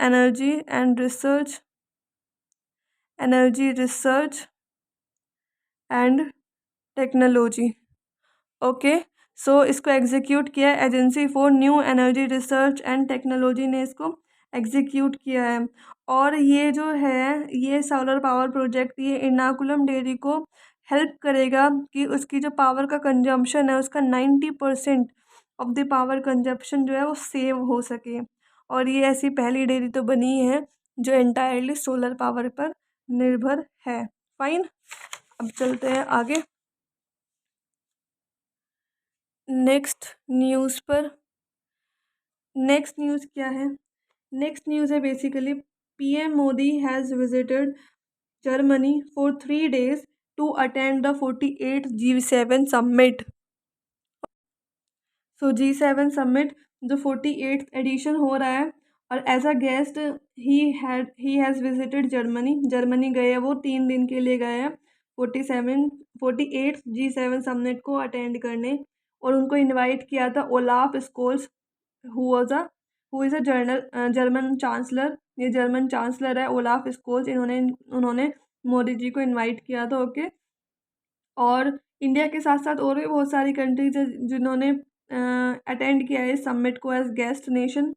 so जो ये 48th एडिशन है G7 समिट का वो होस्ट कर रहा है, जर्मनी होस्ट कर रहा है क्योंकि जर्मनी करंट चेयर है किसका? G7 का करंट चेयर है ऑफ G7 समिट का। ओके, इसीलिए जर्मनी होस्ट कर रहा है। ओके, और जो G7 ग्रुप है उसने लॉन्च किया है एक PGII इनिशिएटिव भी लॉन्च किया है। और PGII की फुल फॉर्म है partnership for global infrastructure and investment, यानी एक पार्टनरशिप एक मेल किसके लिए? ग्लोबल इंफ्रास्ट्रक्चर के लिए और ग्लोबल इन्वेस्टमेंट के लिए। और इसमें ये क्या करेंगे? अराउंड $600 बिलियन इन्वेस्ट करेंगे पब्लिक और प्राइवेट इन्वेस्टमेंट में बाई 2027 2027 तक वो $600 बिलियन पब्लिक और प्राइवेट इन्वेस्टमेंट में लगा देंगे, जिससे इंफ्रास्ट्रक्चर को जितनी भी डेवलपिंग कंट्रीज़ है उसमें उन्हें फाइनेंस कर सके to finance infrastructure in developing countries. Okay, also जो G7 कंट्री है उसने फॉर्मली बैन कर दिया है रशियन गोल्ड इंपोर्ट को, बैन कर दिया है जो सिर्फ रशिया का सेकेंड मोस्ट ल्यूक्रेटिव एक्सपोर्ट है आफ्टर एनर्जी। ठीक है, जो इन रशिया का जो सबसे ज़्यादा एक्सपोर्ट होता है वो एनर्जी के फील्ड में होता है और गोल्ड के फील्ड में होता है। तो ये सेकेंड मोस्ट ल्यूक्रेटिव एक्सपोर्ट है आफ्टर एनर्जी। और कम से कम 90% रिवेन्यू जो है वो 90% ऑफ द रिवेन्यू जो आता है वो G7 कंट्रीज से मिलता है। फाइन, ओके, सो बैन कर दिया है। नेक्स्ट है G7 ने एक क्लाइमेट क्लब इस्टेब्लिश किया है और ये क्लाइमेट क्लब बन जाएगा बाय द एंड ऑफ 2022 तक बन जाएगा। और इसे किस लिए बनाया गया है? जो कमिटमेंट है 2015 पेरिस एग्रीमेंट का, उसके लिए ये क्लाइमेट क्लब इस्टेब्लिश किया गया है। ओके, और जो 2015 पेरिस एग्रीमेंट का जो गोल था कि जो ग्लोबल टेम्परेचर है उसको 1.5 डिग्री सेल्सियस तक लेके आएंगे बाय 2050। फाइन, ओके, सो बाय 2050 और कार्बन न्यूट्रलिटी अचीव करेंगे। उसके बाद नेक्स्ट न्यूज़ है यस, ऑल्सो इसी में एक और चीज़ भी थी कि जो और गेस्ट कंट्रीज़ कौन कौन सी थी? 4 गेस्ट कंट्रीज़ और भी थी इंडिया के जैसे ही। उसमें एक अर्जेंटीना था, ओके, इंडोनेशिया था, सिनेगल था, साउथ अफ्रीका था। तो ये 4 कंट्रीज़ और ऐसी थी जो गेस्ट नेशन के फॉर्म में गई थी उधर। ओके, उसके बाद प्रधानमंत्री मोदी विजिट किया उन्होंने आबू धाबी में जो यूनाइटेड अरब इमिरेट्स में है। ओके, और उन्होंने बेसिकली वहाँ पे किस लिए गए थे, टू पे हिज कॉन्डोलेंस टू शेख खलीफा बिन जायद अल नयान। इनको कॉन्डोलेंस देने के लिए गए थे शेख खलीफा बिन जायद अल नयान, जो फॉर्मर प्रेसिडेंट थे यूनाइटेड अरब एमिरेट के। इनकी डेथ हो गई थी, तो to pay him condolence he visited Abu Dhabi. Okay, next news जो है, तो यहाँ पे ख़त्म हो जाता है पीएम मोदी की जो G7 समिट है उसमें कौन कौन गया था, क्या क्या वहाँ पे इनिशिएटिव्स लिए गए, क्या क्या हुआ, तो सारा यहाँ पे फिनिश हो जाता है। अब चलते हैं नेक्स्ट। नेक्स्ट जो है, नेक्स्ट न्यूज़ है साउथ इंडियन बैंक से रिलेटेड। सो साउथ इंडियन बैंक ने एक एग्रीमेंट साइन किया है Kerala forest and wild life department के साथ। ओके, और ये अनेबल कर रहा है डिजिटल कलेक्शन ऑफ पेमेंट्स। जितना भी पेमेंट होने वाला है उसका कलेक्शन डिजिटली कलेक्शन हो। जितना भी इको टूरिज्म से आता है, वनाशरी शॉप से आता है, वो सारा का सारा बेसिकली डिजिटल कलेक्शन होना चाहिए पेमेंट का। इसीलिए साउथ इंडियन बैंक ने एग्रीमेंट साइन किया है Kerala forest and wild life department के साथ। और ये पार्टनरशिप जो है बेसिकली कमेंस होगी कैसे, ये around 124 point of sale machine लगाने वाले हैं, point of sale machine setup करने वाले हैं 124 point of sale machines. Okay, और किसके under, under 36 forest department, 36 forest department के अंदर ये लोग 124 पॉइंट ऑफ सेल मशीन लगाने वाले हैं। और इस पार्टनरशिप के बाद जो डिजिटल कलेक्शन सिस्टम होगा साउथ इंडियन बैंक का, इस पार्टनरशिप के बाद जो डिजिटल कलेक्शन सिस्टम होगा साउथ इंडियन बैंक का, वो अवेलेबल हो जाएगा 124 टूरिस्ट स्पॉट पर, 124 टूरिस्ट स्पॉट पर अवेलेबल हो जाएगा। ओके, जो फॉल करता है किसके अंडर, फॉरेस्ट डिपार्टमेंट के अंदर। उसके बाद साउथ इंडियन बैंक जो है, उसके साउथ इंडियन बैंक का managing director, South Indian bank का मैनेजिंग डायरेक्टर एंड सीईओ कौन है, Murali Ramakrishna is the managing director and chief executive officer of South Indian bank. Establish हुआ था 1929 में, और हेडक्वार्टर कहाँ पे, तिरुसूर केरला में इसका हेडक्वार्टर है। तो साउथ इंडियन बैंक का मैनेजिंग डायरेक्टर है मुरली रामाकृष्णन, इस्टेब्लिश हुआ था 1929 में, और हेडक्वार्टर है तिरुसूर केरला में। फाइन। उसके बाद नेक्स्ट न्यूज़ पे आ जाते हैं, न्यूज़ नंबर 43। सो जो SBI जर्नल इंश्योरेंस है, SBI जर्नल इंश्योरेंस ने लॉन्च किया है cyber voltage insurance plan. Cyber voltage insurance plan launch किया है किसने, SBI जर्नल इंश्योरेंस ने लॉन्च किया है। और ये कॉम्प्रिहेंसिव साइबर इंश्योरेंस कवर है, जिससे इंडिविजुअल्स जो है जिनके फाइनेंशियल लॉसेस से बच सकते हैं। अब वो फाइनेंशियल लॉसेस कैसे हो सकते हैं, साइबर रिस्क से हो सकते हैं, या फिर कोई अटैक हो रहा है, इंटरनेट अटैक टाइप जैसी कोई चीज़ हो रही है, तो उससे जो फाइनेंशियल लॉसेस हो सकते हैं उससे उसका कवर दे रहे हैं कौन, SBI general insurance in the form of cyber vault edge insurance plan. Okay, to secure करने के लिए इंडिविजुअल्स को कि उनका मिनिमम फाइनेंशियल लॉसेस जो हो उसका उसके लिए ये इंश्योरेंस प्लान बनाया गया है। फाइन। और जो SBI के जर्नल इंश्योरेंस है, इसके मैनेजिंग डायरेक्टर और चीफ एग्जीक्यूटिव ऑफिसर का नाम है पारितोष त्रिपाठी। ये इस्टेब्लिश हुआ था 2009 में, और हेडक्वार्टर कहाँ पे है, मुंबई महाराष्ट्र में इसका हेडक्वार्टर है। फाइन। उसके बाद नेक्स्ट न्यूज़ पे आ जाते हैं। नेक्स्ट न्यूज़ क्या है, यूक्रेन के जो मैथमेटिशियन है जिनका नाम है मारियाना वियाजोवास्का, मारियाना वियाजोवास्का, ये मैथमेटिशियन है कहाँ के, यूक्रेन के। और इनका नाम 4 रेसिपिएंट में आया है, कौन से फील्ड मेडल में मिल रहा है, फील्ड मेडल मिल रहा है 2022 का। ओके, इसमें जो यूक्रेन के मैथमेटिशियन है जिनका नाम है मारियाना वियाजोवास्का, इनको भी अवार्ड दिया जा रहा है बाय इंटरनेशनल मैथमेटिकल यूनियन के थ्रू। ओके, जिसे नोबल प्राइज भी बोला जाता है मैथमेटिशियन का। और she became the second women, ये ऐसी सेकंड वुमेन बनी है जिन्हें ये अवार्ड मिल रहा है। पहली जो वुमेन थी उनका नाम था मैरियम मिर्जा खानी, मारियम मिर्ज़ा खानी उनका नाम था और ये ईरान की थी। 2014 में ईरान की थी मारियम मिर्ज़ा खानी, इनको मिला था। उसके बाद अब सेकंड टाइम किसी विमेन को मिल रहा है, उनका नाम है मारियाना वियाजोवास्का और शी इज़ फ्रॉम यूक्रेन।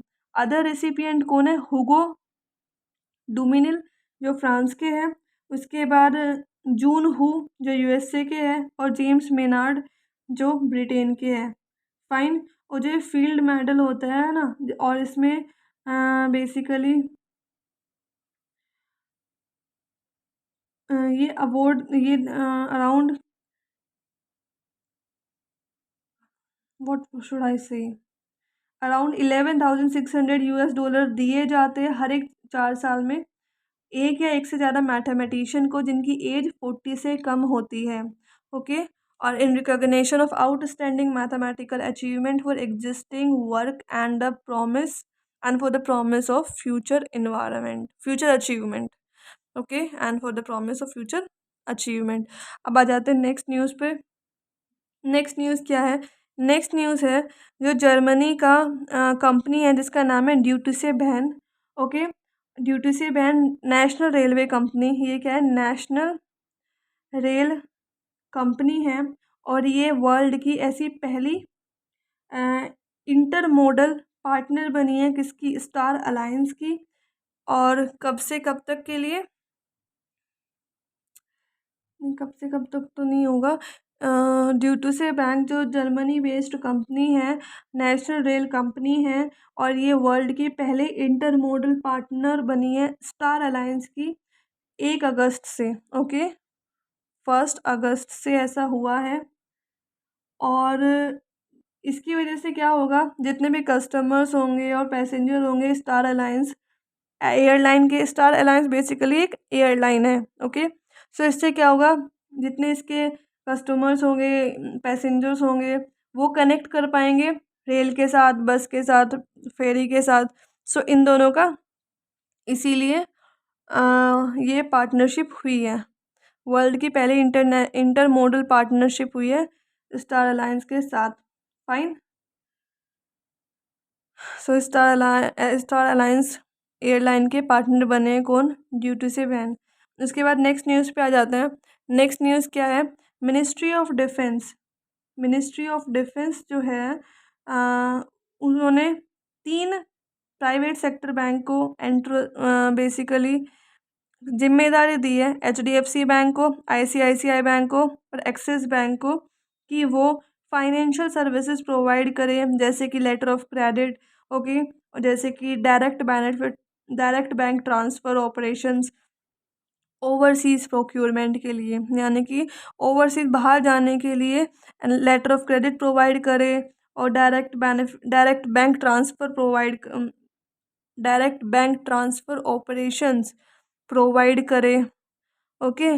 और पहली बार ऐसा हुआ है कि किसी प्राइवेट सेक्टर बैंक को ये दिया गया है, अदरवाइज़ हमेशा पब्लिक सेक्टर बैंक को ही ये इस चीज़ के लिए दिया जाता था। Okay, fine. सो ये 3 प्राइवेट सेक्टर बैंक कौन से? HDFC बैंक, ICICI बैंक और एक्सिस बैंक। फाइन। ऑल्सो इसमें ये भी है कि बेसिकली जो लेटर ऑफ क्रेडिट है उसमें उसका ट्रांजेक्शन अराउंड 2,000 करोड़ का ट्रांजेक्शन किसी भी सिलेक्टेड बैंक को 1 साल के लिए दिया जा सकता है। ओके, कैपिटल पर भी और रिवेन्यू साइड पर भी अराउंड 2,000 करोड़ रुपए का ट्रांजेक्शन ग्रांट किया जा सकता है सेलेक्टेड बैंक के लिए, लेटर ऑफ क्रेडिट का ट्रांजेक्शन। फाइन। ओके, अब आ जाते हैं नेक्स्ट है 47th। सो 47th न्यूज़ क्या है? 47th न्यूज़ है बजाज अलायंस लाइफ इंश्योरेंस जो इंडिया की लीडिंग प्राइवेट लाइफ इंश्योरर है, इंडिया की one of the leading private life insurer है और इसने लॉन्च किया है इंडस्ट्री का पहला QR code enabled service. Industry की पहली QR कोड अनेबल्ड सर्विस को लॉन्च किया है बजाज अलायंस लाइफ इंश्योरेंस ने। इससे क्या होगा? कस्टमर्स से खुद से सेल्फ सर्विस कर सकते हैं जो भी उनकी नीड होती है, जैसे अगर कोई रिक्वायरमेंट को क्लोज करना है तो। So Bajaj Allianz life insurance, one of the India's leading private life insurer, has launched India's first QR code enabled services to help the customers self service their needs, offering immediate closer to their requirement। और जो ये QR code enabled service है, ये available है across all the 509 branches में available है, 509 branches में available है ऑफ बजाज लाइफ इंश्योरेंस के। और ये अच्छा, ये unique Bajaj Allianz life insurance के 509 ब्रांचेस में अवेलेबल है। फाइन। और यस, और बेसिकली जो ये QR कोड अनेबल्ड सर्विसेज है, ये एक unique digital self services feature provide करती है कस्टमर्स के लिए कि वो खुद से ये डिसाइड करके कि कौन सी सर्विस उन्हें नहीं चाहिए, अपने आप वो उसको क्लोज कर सकते हैं। और ये पुणे बेस्ड है। और ओके, और इसने अपने ऑपरेशन स्टार्ट किया था 2001 में, उसने ऑपरेशन स्टार्ट किया था। फाइन। किसके साथ मिलके? बजाज फिनसर्व के साथ और German financial services major Allianz. Bajaj Finserv और अलायंस के साथ मिलकर के बना था Bajaj Allianz life insurance. Okay, अब आ जाते हैं नेक्स्ट न्यूज़ पर। नेक्स्ट न्यूज़ है related to union minister Jyotiraditya Scindia ji, और he is the minister of civil aviation. And इन्होंने एडिशनल चार्ज, बेसिकली इनको एडिशनल चार्ज मिल गया है मिनिस्ट्री ऑफ स्टील का।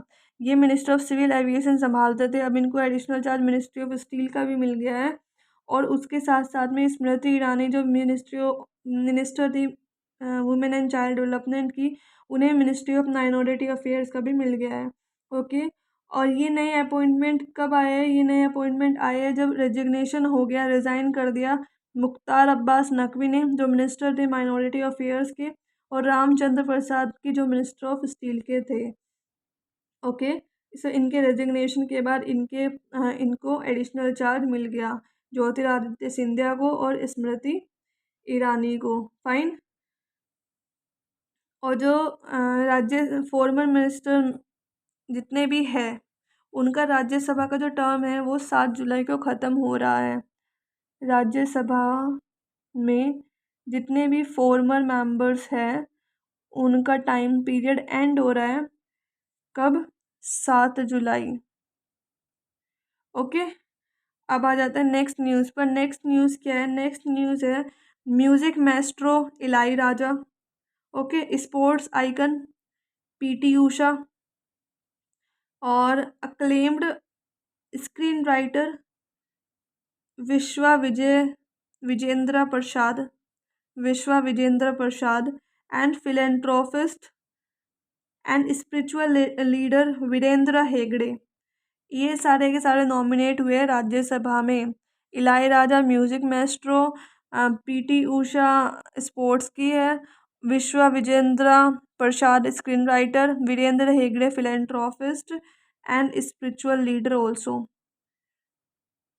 स्पिरिचुअल लीडर, ये सारे के सारे नॉमिनेट हुए राज्यसभा में। ओके, और ये सारे के सारे बिलोंग करते हैं साउदर्न स्टेट्स को बिलोंग करते हैं। आउट ऑफ 12 सीट, 12 सीट में से 7 सीट जो है अभी भी वेकेंट है। 4 बेसिकली 7 सीट्स वेकेंट है, और 7 सीट्स वेकेंट थी, बेसिकली 12 सीट्स थी। ओके, जो नॉमिनेट करनी थी, प्रेसिडेंट से नॉमिनेट होती है, प्रेसिडेंट नॉमिनेट करता है 12 सीट्स को under section article 83 of the constitution. ठीक है, article 80 section 3 of the Indian constitution के हिसाब से प्रेसिडेंट 12 सीट नॉमिनेट करता है। ओके, और उसमें से 7 सीट फिलहाल वेकेंट है, और 4 सीट्स अब भर चुकी है इनसे। फाइन। और टोटल राज्यसभा में 245 मेंबर्स होते हैं, जिसमें से 233 मेंबर्स इलेक्ट किए जाते हैं और 12 मेंबर प्रेसिडेंट नॉमिनेट करता है। Okay, fine. अब चलते हैं आगे। नेक्स्ट न्यूज़ क्या है? नेक्स्ट न्यूज़ है जो इंग्लैंड की क्रिकेट टीम है, उनके कैप्टन बेन स्टोक, ओके, उन्होंने बेसिकली हराया है, इंडियन क्रिकेट टीम को हराया है। और इंडियन क्रिकेट टीम को लीड करने वाले थे जसप्रीत बुमराह। इंग्लैंड की क्रिकेट टीम को लीड कर रहे थे बेन स्टोक्स। और किस में हराया है? 5th टेस्ट मैच में हराया है, ओके। और फाइन। और जो पटौदी ट्रॉफी थी वो बेसिकली इंग्लैंड और इंडिया में, इंडियन टीम में डिवाइड हो गई, डिस्ट्रीब्यूट हो गई, क्योंकि ड्रॉ हो गया सेकंड वाला हाफ पार्ट, ड्रॉ हो गया, जिसकी वजह से इंग्लैंड और इंडिया में ये ट्रॉफी जो थी ये शेयर कर ली गई थी, ओके। अब चलते आगे, नॉट दैट इम्पोर्टेंट, ना बिल्कुल इम्पोर्टेंट नहीं था। उसके बाद नेक्स्ट न्यूज़ क्या है? नेक्स्ट न्यूज़ है पारुल चौधरी से रिलेटेड। तो पारुल चौधरी एक एथलीट है, उन्होंने एक नया नेशनल रिकॉर्ड बनाया है विमेंस 3000 मीटर इवेंट में। और ये इवेंट हुआ था कहाँ पे? ये इवेंट हुआ था लॉस एंजल्स के सनसेट टूर में हुआ था। और इन्होंने 6 ईयर ओल्ड रिकॉर्ड तोड़ा है, किसका? सूर्या लोगाथन,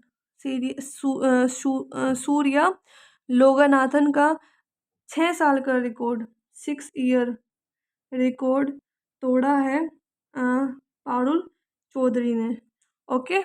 एंड ये ऐसी पहली विमेन बन गई है जिन्हें बेसिकली कंट्री से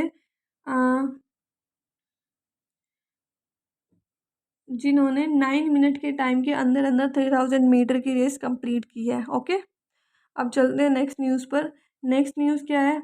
जो SBI है, ओके, इसने अपना 67 फाउंडेशन डे सेलिब्रेट किया है। और इसका जो फाउंडेशन डे था वो था 1 जुलाई 1955 को इसका फाउंडेशन डे ऑब्जर्व किया जाता है और सेलिब्रेट किया जाता है। तो SBI ओल्डेस्ट कमर्शियल बैंक है। SBI बैंक जो था वो बैंक ऑफ कलकत्ता से मिलके बना था, जो फाउंड हुआ था 1806 में।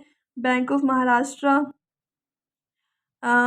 So through imperial bank of India के थ्रू बैंक ऑफ कोलकाता से ये फॉर्मेशन हुई थी SBI बैंक की। Bank of Kolkata, bank of Madras और बैंक ऑफ बॉम्बे सबके साथ मिलके इम्पीरियल बैंक बना। और इम्पीरियल बैंक के बाद SBI बना 1 जुलाई 1955 को। अब आ जाते हैं नेक्स्ट न्यूज़ पर। नेक्स्ट न्यूज़ है आम्बुबाची मेला, जो 4 दिन का लंबा मेला लगता है, ओके। और ये बेसिकली स्टार्ट हुआ है 23 जून 2022 को स्टार्ट हो गया है। कहाँ पे हुआ है? कामाकाया टेम्पल में। कामाकाया टेम्पल में आम्बुबाची मेला जो 4 दिन के लिए लगता है वो 23 जून को मतलब लगा, ओके। और कौन से टेम्पल में? कामाकाया टेम्पल में। और कामाकाया टेम्पल जो है वो नीलाचल हिल के ऊपर है। और नीलाचल हिल कहाँ पे है? नीलाचल हिल आसाम की जो गुवाहाटी है कैपिटल सिटी है, वहाँ पे नीलांचल हिल है। नीलांचल हिल के ऊपर कामाकाया टेम्पल है, ओके। और फ्लड की वजह से क्या हो रहा था? ये फेस्टिवल बेसिकली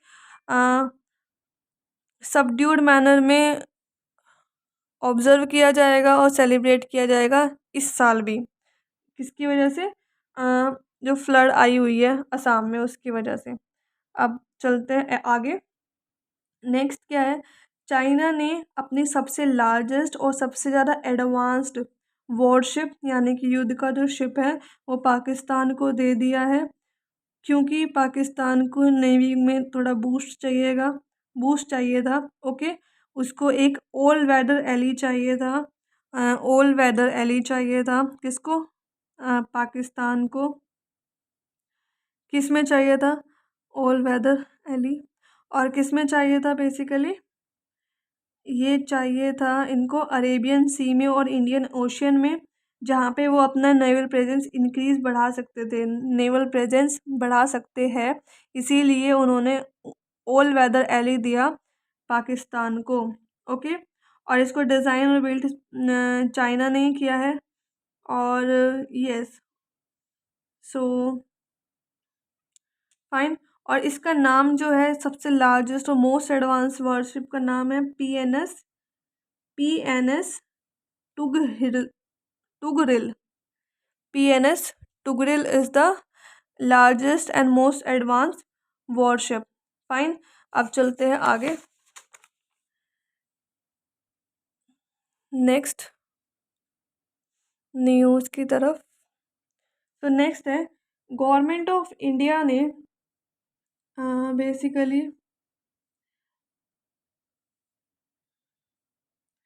क्या किया है, जो narcotics drug and psychotropic substance act 1985 है, और prevention of illicit trafficking in narcotics drug है, okay, and psychotropic substances act 1988 है। तो ये सारे के सारे फाइनेंस मिनिस्ट्री के अंदर थे पहले। अब इनको क्या कर दिया है, इन्हें लेके जा रहे हैं कहाँ पे, मिनिस्ट्री ऑफ होम अफेयर्स में।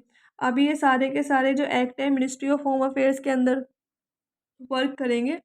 Narcotics drugs and psychotropic substances act 1985, और दूसरा है prevention of illicit trafficking in narcotics drugs psychotropic substances act 1988।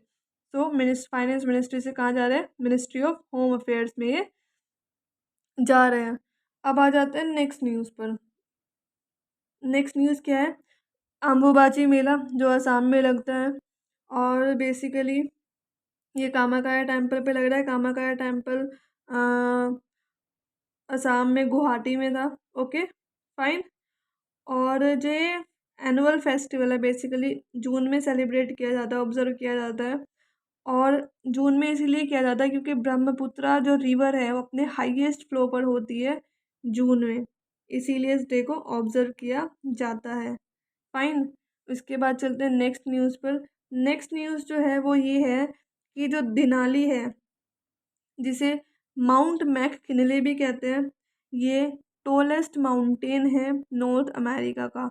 North America का सबसे लंबा माउंटेन अगर कोई है वो है दिनाली, जिसे माउंट मैक किनले भी कहते हैं। और ये कहाँ पे है, साउथ सेंट्रल अलास्का में ये है, साउथ सेंट्रल अलास्का में ये माउंटेन है, ओके।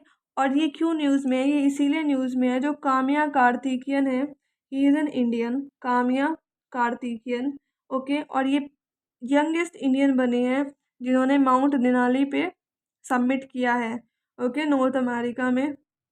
नॉर्थ अमेरिका के अलास्का में है, अलास्का के साउथ सेंट्रल में। और काम्या कार्तिकेयन यंगेस्ट इंडियन बने हैं, और इसकी टोटल हाइट है 20,310 फीट, ओके, 310 फीट इसकी टोटल हाइट है। अब चलते हैं नेक्स्ट न्यूज़ पर। नेक्स्ट न्यूज़ क्या है, जो उड़ीसा का जो फॉरेस्ट डिपार्टमेंट है उन्होंने नॉन गवर्नमेंटल ऑर्गेनाइजेशन के साथ मिलकर के एक पायलट प्रोजेक्ट लॉन्च किया है। उस पायलट प्रोजेक्ट का नाम है साइरन सिस्टम, ओके।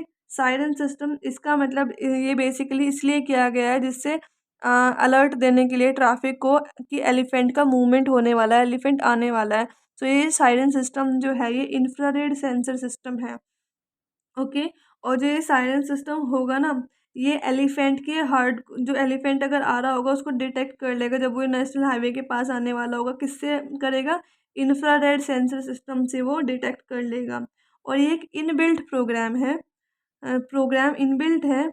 और उनके साइज से और उनके एट्रीब्यूट से वो ईजिली डिटेक्ट कर सकते हैं कि ये एलिफेंट है जो नेशनल हाईवे की तरफ आ रहे हैं। और इससे क्या होगा, जो एनकाउंटर है ह्यूमन एलिफेंट का वो रिड्यूस हो जाएगा, ओके। अब इस फील्ड में क्योंकि ये बहुत ज़्यादा हो रहे थे, तो इस फील्ड में और भी कुछ कम ऑर्गेनाइजेशन है जिन्होंने काम किया है, जैसे खादी विलेज इंडस्ट्रीज़ कमीशन जो है, उन्होंने एक एपीकल्चर प्रोग्राम लॉन्च किया था, इम्प्लीमेंट किया था। खादी विलेज इंडस्ट्रीज़ कमीशन ने इम्प्लीमेंट किया था एपीकल्चर प्रोग्राम, बेसिकली एलिफेंट को कि वो उड़ीसा के अंगुल डिस्ट्रिक्ट में ही रहे, ठीक है, अंगुल डिस्ट्रिक्ट से बाहर ना जाए।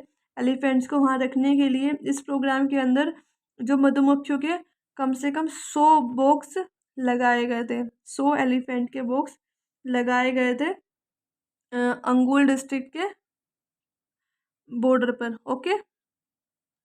सो जिससे वो अंगुल डिस्ट्रिक्ट के बाहर निकले ही ना। अब नेक्स्ट न्यूज़ क्या है, नेक्स्ट न्यूज़ है एक न्यूक्लियर पावर्ड फ्लाइंग होटल बना है, ओके। और जो कभी लैंड ही नहीं करता है, न्यूक्लियर पावर, न्यूक्लियर से पावर्ड है, और फ्लाइंग होटल है जिसका नाम है स्काई क्रूज। और ये पाँच हज़ार गेस्ट को एक साथ फ्लाई कराता है। ओके। और जो ये फ्लाइंग होटल है बेसिकली बहुत ही अलग कॉन्सेप्ट है, और ये पहली बार ऐसा कुछ कॉन्सेप्ट है जो इस वर्ल्ड में इम्प्लीमेंट हो रहा है। First ever concept to be implemented in this world. और ओके, सो इसको डेवलप किसने किया है? और इसके जो स्काई क्रूज है, इसके अंदर 20 न्यूक्लियर पावर्ड इंजन है, 20 न्यूक्लियर पावर्ड इंजन है। और जो आर्टिफिशियल इंटेलिजेंस पावर्ड एयरक्राफ्ट है, उसके पास कैपेसिटी है कि वो 5,000 गेस्ट को रख ही सकता है। और इसको डिज़ाइन किया है यमनी प्रोड्यूसर हासिम अल घाई। हासिम अल घाई ने हासिम अल घाई घाईली आसिम अल घाईली जो यमन के प्रोड्यूसर है, उन्होंने इसको डिज़ाइन किया है। अब चलते हैं लास्ट 1 से लेकर के 8 तक के जो है। वर्ल्ड की पहली सिटी जिसने अनाउंस किया है कि एंट्री फ़ी होगी टूरिस्ट के, यानी कि उस सिटी में घुसने के लिए, उस सिटी में एंटर करने के लिए एंट्री फीस लगेगी। ऐसी वर्ल्ड की पहली कौन सी सिटी बनी है? वो बनी है वेनाइस, इटली। सो इटली की जो वेनाइस है वो वर्ल्ड की पहली ऐसी सिटी बनी है जिसने एंट्री फीस बोल दी है टूरिस्ट से, अगर क्योंकि वहाँ पे if they have to tackle the problem of crowding. Okay, जो क्राउडिंग की प्रॉब्लम हो रही है फ्रॉम टूरिस्ट और टूरिज्म की वजह से क्या हो रहा है कि ओवर टूरिज्म हो रहा है, और ओवर टूरिज्म को रोकने के लिए और क्राउडिंग को रोकने के लिए this is the way. And इसीलिए उन्होंने क्या किया है, बेसिकली एंट्री फीस लगा दी है। और ये सिटी बेसिकली चार्ज करेगी 3 यूरो से लेकर 10 यूरो तक के बीच में, यानी कि 247 रुपये से लेकर के 823 रुपये तक ये चार्ज करेगी किसी भी अगर कोई टूरिज्म पर्पज़ से आ रहा है। और ये स्टार्ट हो जाएगा और इफ़ेक्टिव होगा 16 जनवरी 2023 से। Okay, fine. और विजिटर्स जितने भी होंगे उन्हें ऑनलाइन बुकिंग करनी पड़ेगी बिफोर ट्रैवलिंग। ट्रैवल करने से पहले उन्हें ऑनलाइन बुकिंग करनी पड़ेगी इस सिटी में आने के लिए। फाइन। सो ये हमने 1 से लेकर के 8 जुलाई तक के ख़त्म किए। अब हम करते हैं 9 से लेकर के 16 तक के ख़त्म। एक ही वीडियो में पूरा मंथ का आ जाएगा, और उसके बाद फिर एक पूरा मंथ का होगा, लेकिन उसमें ये करंट अफेयर्स तो होंगे और भी बहुत सारे होंगे, तो वो एक वीडियो बनेगा। Okay, thank you very much. अभी हम करेंगे नेक्स्ट वाला, यानी कि 9 से लेकर 16 जुलाई तक के लिए।